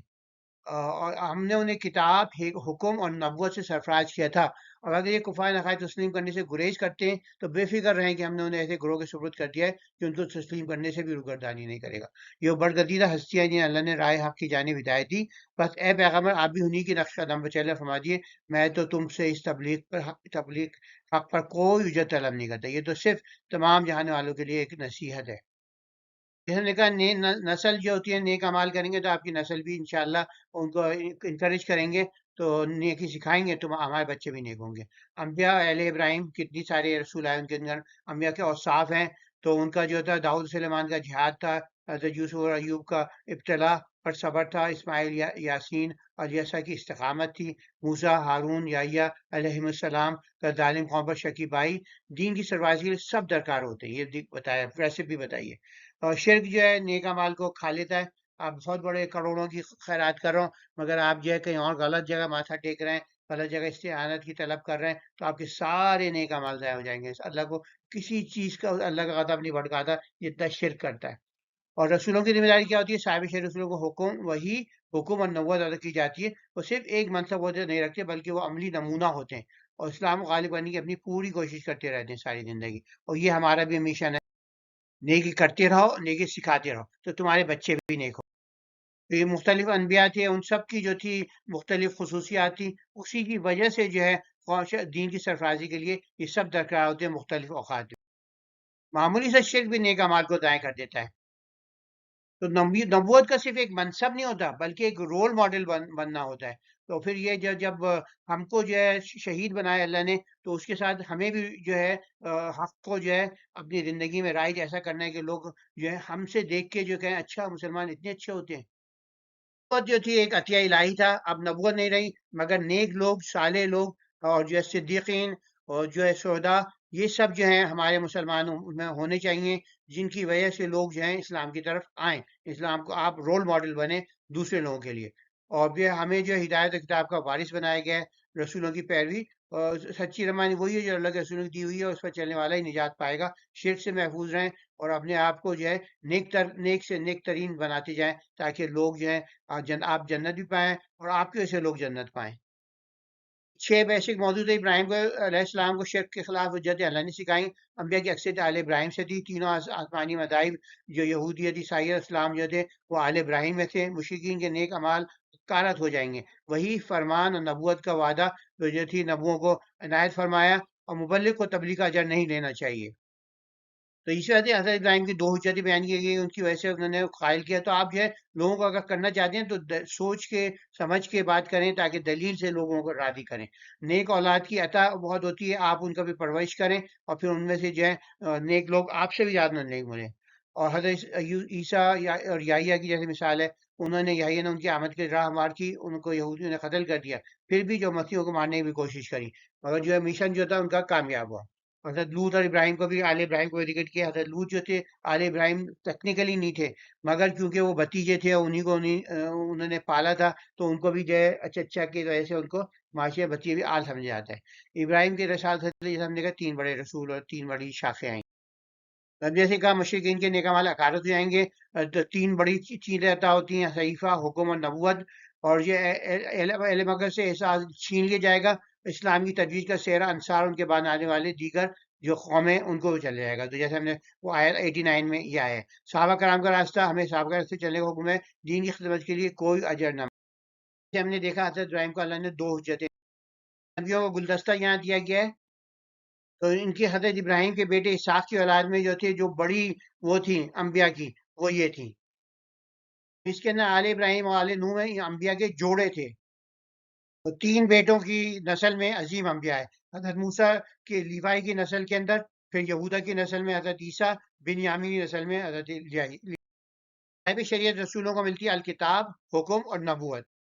نے کہا یہ 12ویں 90 میں نازل ہوئی تھی، اور 13ویں 90 میں جو یہ پیشگوئی پوری ہوئی، وہ ان قریش کو جو تھی یہ اعزاز جو ملا تھا وہ چھین لیا گیا، اور وہ اعزاز جو تھا انصار کے پاس چلا گیا، انصار کے بعد اور لوگوں میں چلا گیا۔ ذاتی نیکی کی خوبی کیا ہوتی ہے؟ انہوں نے نیکی کے لیے انقلاب لائے، تو ان کی اللہ نے اتنا پسند کیا کہ ان کی اولاد کو بھی نیک در نیک بنا دیا۔ اس سے ہمارے سارے اعمال ضائع ہو جاتے ہیں، تو یہاں پر یہ یہودیوں تھے، انہوں نے پوچھا تھا قریش نے کہ کیا بندے پہ کسی وحی نازل ہوتی ہے؟ تو انہوں نے جھوٹ بول دیا کہ نہیں نہیں، بندے پہ کسی بشر پہ وحی نازل نہیں ہوتی۔ تو اس پہ قرآن اعتراض کرے بھائی حضرت موسیٰ جو تھے ان کے پاس تورات آئی تھی کہ نہیں آئی تھی؟ اب تم بولو۔ اور پھر یہ الہام کے جھوٹے دعوے دار جو ہے سکرات موت پر فرشتوں کا عذاب جو ہے یہاں پر یہ برزخ کے عذاب کا ثبوت بھی مل گیا کہ انہیں عذاب دیں گے، اور قرآن کی سچی ہونے کے ثبوت مشرکین کی قیامت میں بہت تو جہاں جیسے ہم نے کہا کہ انہوں نے کہا تورات جو ہے تو کوئی وہی نازل نہیں ہوتی بندے پہ، تو اس پہ اعتراض کیا گیا ہے۔ یہ بتائے یہ کتاب بھی جو ہے جو پہلے تورات تھی ایسے ہی جو ہے حاضر کتاب انزلناہ مبارکا مصدق الذی بین یدیہ تو تنذر ام القری ومن حولہا، تو یہاں پہ کہا یہ تو ایک کتاب نازل ہے مصدق ہے جو تمہاری کتاب تھی، اور یہ ام القری جو ہے جیسے مکہ جو ہے، کیونکہ مکہ اس وقت کی نون ورلڈ کی جو سینٹر تھا، تو اس کے ارد گرد جو ہے یہ اس طرح پھیلے گا کہ اس طرح تو ایک پیش گوئی کی گئی اس طرح بالکل سے اٹھ کے پوری دنیا میں پھیل جائے گا۔ تو یہ جو ہے اب جو ہے ان سے آگے آگے دیکھتے ہیں۔ تو یہاں ان کی سرزنش کی جا رہی ہے کہ انہوں نے اللہ تعالیٰ کی قدر و منزل اس طرح نہ پہچانی جس طرح ان پہچاننے کا حق تھا، تو کیونکہ انہوں نے کہا اللہ نے کبھی کسی بشر پر کچھ بھی نازل نہیں فرمایا، تو وہ پھر وہ کون سی کتاب تھی موسیٰ لے کے آئے تھے بھائی؟ جو اور تو پھر یہ بتا دیا اس کو، اور کتاب بھی کہہ دیا یہ کتاب جو ہے بے شک جو ہے یہ جو ہے اس کے یہ جو ہے یقیناً جو ہے اللہ کی طرف سے نازل ہوئی ہے، اور اس یہ تعالیٰ گیا کہ آپ ام القریٰ یعنی مکہ کے اطراف و جوانی میں بسنے والوں کو حول ہو کہ عذاب الہی سے ڈرائیں۔ تو یہ مستقل جو ہے کیونکہ قرآن مکہ جو تھا سینٹر میں تھا، اور اسی طرح جو ہے آپ دیکھیں افریقہ ایشیا یورپ دیکھیں تو پورا سینٹر میں ہے۔ تو جو لوگ آخرت پہ یوم آخرت پر ایمان کامل رکھتے ہیں وہی اس پر سچے دل سے ایمان لائیں گے، وہی اپنی نمازوں کی پوری نگرانی کریں گے۔ تو اور پھر یہ کہ یہ بتائے کہ جو اگر جھوٹا دعوے دار ہوگا تو اس کو تو پھر سخت عذاب جو ہے برزخ میں بھی ہوگا اور جہنم میں بھی ہوگا۔ تین بیسیکلی پوائنٹ ہے یہودیوں کا تناقض کہ انہوں نے تورات کو منزل باللہ سمجھتے ہیں، تو پھر یہ اعتراض کیسے کر سکیں گے اللہ نے کبھی نازل نہیں کیا؟ اور پھر قرآن کے من جانب اللہ ہونے کے چار ثبوت، ان کے لوگوں کے زندگی میں انقلاب، پچھلے صحیفوں کے صحیح حصوں کی نشاندہی، اور عرب عجم کے لیے ہدایت بات کا واحد روزانہ باجامات انتظام، اور جھوٹے دعووں کا انجام جھوٹے نبی ولی جو بھی ہوگا کہتے ہیں میں کچھ ہوں، تو وہ کچھ بھی نہیں ہے، تو اس کو پھر عذاب موضوعات اللہ کی وہ قدر نہ کی جو واجب تھی۔ قرآن پچھلے صحیفوں کے صحیح ہونے کی حصوں کی نشاندہی کرتا ہے۔ صاحب وہی ہونی کا دعوے دار مستحق عذاب ہوتا ہے جب وہ اگر نہ ہو، اور جس کو ہم شفیع سمجھتے ہیں انہیں قیامت تک تعلق جو ہے منقطع ہو جائے گا اس دن۔ تو پہلا آرگیومنٹ، اگر یہودی تورات کا منزل باللہ سمجھتے ہیں تو یہ نہیں کہہ سکتے کہ اللہ وہی نہیں۔ قرآن کے منجانب باللہ ہونے کے چار ثبوت، جھوٹے نبی ولی علماء جو بھی دعوے کرتے ہیں ان کو جو ہے سچے اسلام سے ہٹا دیتے ہیں، بری موت مریں گے۔ اللہ کی کتاب و ہدایت کی قدر نہ کرنے والی اقوام گمراہی میں مبتلا ہو جاتی ہے۔ تو کیا ہم قرآن کی قدر کرتے ہیں جیسے قدر کرنی چاہیے؟ کیا ہم اسے فرسٹ پریفرنس دیتے ہیں، مقدم رکھتے ہیں؟ اگر کوئی کتاب ہمیں بات پتہ چل جائے کہ قرآن میں یہ حکم ہے اور ہمارے علماء یہ کہہ رہے ہیں، ہمارے فقہ یہ کہہ رہے ہیں، تو کیا آپ قرآن کو مقدم کرتے ہیں یا اپنے جو ہے مسلک کے علماء کو ترجیح دیتے ہیں؟ اور قرآن کی حقانیت اور جھوٹی دعووں کا انجام کیا ہوگا، اور قیامت کے دن انسان کی بے بسی۔ تو جیسے ہم نے کہا یہ وحی 91 میں وحی کے منکر یہودیوں کی تصادات اور کلام الہی کی ناقدری ایکسپوز کی گئی ہے، اور پھر جو ہے چار دلیل دی گئی 92 میں قرآن کے منزل باللہ ہونے کی۔ رسول اللہ علیہ وسلم کی جو بعثت تھی دو بعثت تھیں، بعثت خصوصی تھی بنی اسماعیل کے اوپر، تو اس کے لیے تو انہیں ڈرانا تھا، اور پھر جو ہے دوسرے کے لیے کیونکہ وہ ان کے لیے ایمان لانا فرض تھا، مگر جو عوام اس کے بعد عالمگیر نبی بھی تھے ان کو ایمان لانا فرض نہیں تھا، تو ان کے یہ کہ ذمہ بھی قبول ہو سکتے تھے، تو اس واسطے جو ہے ان کے لیے جو ہے عالمگیریت کا ثبوت جو بعثت عمومی تھی، اور اس کے علاوہ جو ہے جھوٹے مدیان نبوت ولایت علماء سو ظالم ہے، اور روز قیامت تنہائی ہوگی، اعمال اس میں وہاں اس وقت جو ہے اعمال یاد آئیں گے، کاش میں اعمال کر لیں۔ 92 میں جو قرآن کے اللہ کلام ہونے کے دلائل دیے گئے، تین ظالم لوگ ہیں جو جھوٹے نبی ولی اور جو شرک و بدعت کو وہی ثابت کرنے والے، قرآن جیسی آیت لانے کا دعویٰ کرنے والے، سب جانو۔ 92 میں قرآن کی منزل باللہ ہونے کے چار ثبوت ہیں۔ قرآن سچی وحی ہے، اس کی سچائی کے دلائل جو چار جیسے ہم نے پہلے کر دیا تھا اس کو ریکیپ کر لیتے ہیں۔ لوگوں کی انفرادی اجتماعی زندگی میں انقلاب برپا دینے کی بے مثال قوت، آج بھی جو ہے لوگ جب کنورٹ ہوتے ہیں ان کی زندگی بدل جاتی ہے۔ اس کی تمام پیش گوئی کا آج تک ہر سچ ثابت ہونا، عرب و عجم سمیت پوری دنیا میں اس کی عالمگیر مقبولیت کا ہونا، یہ واحد دین ہونا جس میں روزانہ باجماعت نماز کا باقاعدگی سے اہتمام کیا جاتا ہے۔ اور یہ پچھلی کتاب الہامی کتابوں کے نسخوں کی نشاندہی کرتی ہے جو تحریر سے پاک ہے۔ یہاں پر کائنات، اجرام فلکی، زراعت اور بے جان سے جانداروں کی افزائش میں اللہ کے وجود کے دلائل دیے گئے ہیں۔ جیسے ہم نے کہا یہ دلائل دیے گئے ہیں کائنات سے۔ تو جیسے جو ہے جو گٹلی جو ہوتی ہے چھوٹی سی، اس کو چاک کر کے اللہ تعالیٰ نباتات اگاتا ہے، اور سیڈ ہوتی ہے پڑی ہوتی ہے، زمین مردہ ہے اس کو اللہ اٹھا دیتا ہے، اور یہ بھی زندہ مردہ کیسے لوگ جو ہے مستقل جو ہے کریشن کا سلسلہ چل رہا ہے۔ تو یہ مردہ کی جو جسم ہوتے ہیں وہ کس کس کے کام آتے ہیں، تو یہ اس طرح حق سے بچہ کیا جاؤ، وہی تو ہے جو صبح کے اجالے کو نمودار کرتا ہے، اسی نے شب کو سکون کا ذریعہ بنایا ہے، اور آفتاب و مہتاب کو ایک مقرر حساب کے ساتھ گردش میں رکھا ہے۔ یہ نظام کائنات اس زبردست قدرت والے اور صاحب علم کامل کا مقرر کردہ ہے۔ وہی ہے جس نے تمہارے لیے ستاروں کو پیدا کیا تاکہ تم ان کے ذریعے خشکی اور بحر کی تاریخ گٹا ٹوپ اندوروں میں راز تلاش کرو۔ یہ ہم نے تمہیں نشانیاں لوگوں کے لیے واضح اور بیان کر دی ہیں جو دانش و بینی سے محربر ہے۔ تو یعنی کہ ستاروں کو اس بات سے کیا ہے کہ ستاروں کو ہمیں جو ہے زمین سے دکھا دیا اللہ تعالیٰ نے۔ ایٹماسفیئر بھی ہے اور پھر بھی دیکھ سکتے ہیں، جس سے ہم اتنی روشنی پہنچ رہی ہے کہ ہم جو ہے رات کے وقت گائیڈنس تلاش کر لیں۔ تو اس کے علاوہ وہی تو ہے جس نے تم سب کو ایک جان سے پیدا کیا، پھر تمہارے لیے ایک جائے قرار دنیا میں ایک سرگنی جگہ کی۔ تو اب اس کے اندر یہ ہے کہ کافی وہ ہے اختلاف ہے کہ کیا مستودو ہے کیا وہ ہے کہ، تو اس کے اندر ہم نے ایک وہ کر لیے کہ رحم مادر مثال کے طور پہ، بے شک ہم نے اپنی نشانیاں لوگوں کے لیے تفصیل بیان کر دی ہیں، شکر تدبر سے کام لیتے ہیں۔ تو یہ بھی ہو سکتا ہے کہ عارضی جگہ جو ہے وہ دنیا ہے، اور جو ہے قیامت جو ہے وہ ہے مستعود ہے، تو وہی جو ہے، اور وہی ہے جو آسمان سے آباران رحمت برساتا ہے، پھر اس کے قسم کی رویدگی اگاتا ہے، اور پھر جیسے ہم بتاتے ہیں بچائے چڑھتے ہیں وہ ہے، اور کچھ لوگ جنہوں کو وہ کہتے ہیں، اور سب کچھ دیکھنے کے باوجود کچھ لوگ جنہوں کو اللہ کا شریک لاتے ہیں، حالانکہ اسی نے تو ان کو پیدا کیا ہے۔ ایمان کے لیے کائنات اور انسانی وجود میں نشانیاں موجود ہیں۔ تین نکات ہیں: آسمان زمین میں انسان میں ثبوت، اجرام فلکی کا منظم نظام، تخلیق حیات کا دائمی عمل۔ اللہ کے وجود کی نشانیاں پورے کائنات میں یہ ہیں، اور آلسو انسان کے اندر ذات کے اندر بھی موجود ہیں۔ اجرام فلکی کا مقررہ نظام جس سے زراعت، موسم و بارش، حساب سال اور شب و روز کا انتظام چلتا ہے، اللہ کے وجود کا ثبوت دیتا ہے۔ اللہ کی جانب سے روزانہ بے جان سے جاندار اور جاندار سے بے جان بنانے کا عمل اللہ کا ثبوت ہے۔ بار بار جو ہمیں انوائٹ کرتا ہے کہ ہم اللہ کی نشانیوں کو دیکھیں، اللہ کی تخلیق و غور کرنا ایمان کو مضبوط کرتا ہے، توحید کی حقیقت کو واضح کرتا ہے۔ اللہ کی نشانی ہمیں اس کی قدرت کا ادراک دلاتی ہے، انہیں دیکھ کر ایمان کو مضبوط کرنا چاہیے، اللہ کی نعمتوں کو دیکھ کر شکر گزار بننا چاہیے، اس کی وحدانیت کو سمجھنا چاہیے، اور سب سے بڑا گناہ ہے ہمیں ہر حال میں توحید پہ قائم رہنا۔ یہاں پر یہ چار چیزیں بیان کی گئی ہیں: اجرام فلکی رات دن کا نظام، بارشوں کا سلسلہ، نباتات کی پیداوار، ستاروں سے رہنمائی اور کائنات میں نشانیاں، جانداروں کی تخلیق و موت کا نظام، قیامت کی دوبارہ زندگی کا وعدہ۔ یہ سب جو ہے مظاہر قدرت ہیں جن سے ہم جو ہے کائنات کے نظام سے ہم جو ہے اپنی ایمان مضبوط کر سکتے ہیں۔ اور پھر دوسرا بھی 998 میں نوع انسانی کی تخلیق، رزق اور زندگی کی عارضی اور دائمی نوعیت۔ اس سے دیکھے جو ہمیں نوع انسانی کی تخلیق بھی تھا، پیدائش سے قبل اس کا انتظام، دنیاوی زندگی عارضی اور آخروی زندگی کو ترجیح، یہ سب بھی جو ہے آپ کے ایمان کو مضبوط کرتا ہے۔ موضوعات اس کے بیجوں سے اتنے بڑے درخت اللہ ہی اگاتا ہے، کائنات کو قانونوں سے ایک نظام کے ذریعے چلا رہا ہے، فزکس کے لا، کیمسٹری کے لا، اور سورج چاند حساب سے چلتے ہیں، صبح شام کا انتظام ہے، اور پھر ان سے جو ہے ایگریکلچر پاسبل ہوتی ہے۔ ستاروں کے نظام کے چلنے کی وجہ سے بیابانوں سمندروں میں ستاروں سے منزلوں کا تعین ہوتا تھا۔ سارے انسان آدم کے اولاد ہیں۔ بیج کے بعد ایک ہی پانی اور کھاد سے اتنے مختلف وافر پھل اور سبزیاں نکالتا ہے، یہ بھی اللہ کی قدرت ہے۔ جن جو ہیں وہ بھی اللہ کی۔ تو یہ سمجھنے کے لیے مستقر مستودع کیا ہے، تو اس کے لیے کہ مستقر جو ہوتی ہے قرار کی جگہ، مستودع جو ہے عارضی امانت کی جگہ ہے۔ تو کچھ تین مختلف رائے اس کے متعلق۔ ایک رائے ہے کہ مستقر جو ہے دنیا ہے، اور جو مستودع جو عارضی جگہ جو ہے وہ رحم مادر ہوتی ہے۔ اور دوسری جگہ یہ ہے کہ یہاں پر مستودع جو ہے وہ خبر ہے، اور یعنی یہ برزخ کی زندگی ہے، اور مستقر جو ہے آخرت ہے۔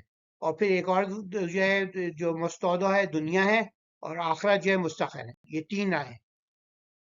ایک ہی پانی ہوتی ہے، ایک ہی مٹی ہوتی ہے، اس سے غلہ بھی نکلنا ہے، اسی سے پھل بھی نکلنا ہے، اسی سے سبزی بھی نکلنا ہے۔ تو یہ اللہ کی اجرام فلکی میں اللہ کی نشانیاں کیسے ہیں؟ سورج سے دن کی روشنی میں کام کر سکتے ہیں ہم، تبخیر سے جو ہے اس سے جو ہے بارشیں ہوتی ہیں، سورج کا سمندر کا پانی اڑ کے جب برستا ہے، اور بارشوں اور سورج سے بیجوں سے درخت اور فضل ہوتی ہیں۔ چاند ستارے ہیں، وہ رات میں روشنی کرتے ہیں، رات میں پرسکون نیند آتی ہے، اور راستوں کو تلاش کرنا آسان ہوتا ہے۔ اجرہین اللہ ہی ہے جو اس نے تمام اجنام فل کو ایک ایسے محکم نظام کے ساتھ رواں دوا رکھا ہے کہ سورج اپنے نور سے دن کی کامل روشنی عطا کرتا ہے، پھر انسان اپنا کام بھی کر سکتا ہے، اور زمین جو ہوتی ہے وہ اس سے مختلف بیجوں، چھوٹے چھوٹے بیجوں سے جو ہے مختلف انواع کے بڑے بڑے درخت پودے فصلیں اس کی سن کی جو انرجی ہے اسے کنورٹ کر کے وہ جو ہے کیا کیا خوبصورت مزیدار پھل اور سبزیاں ہمیں دیتی ہیں۔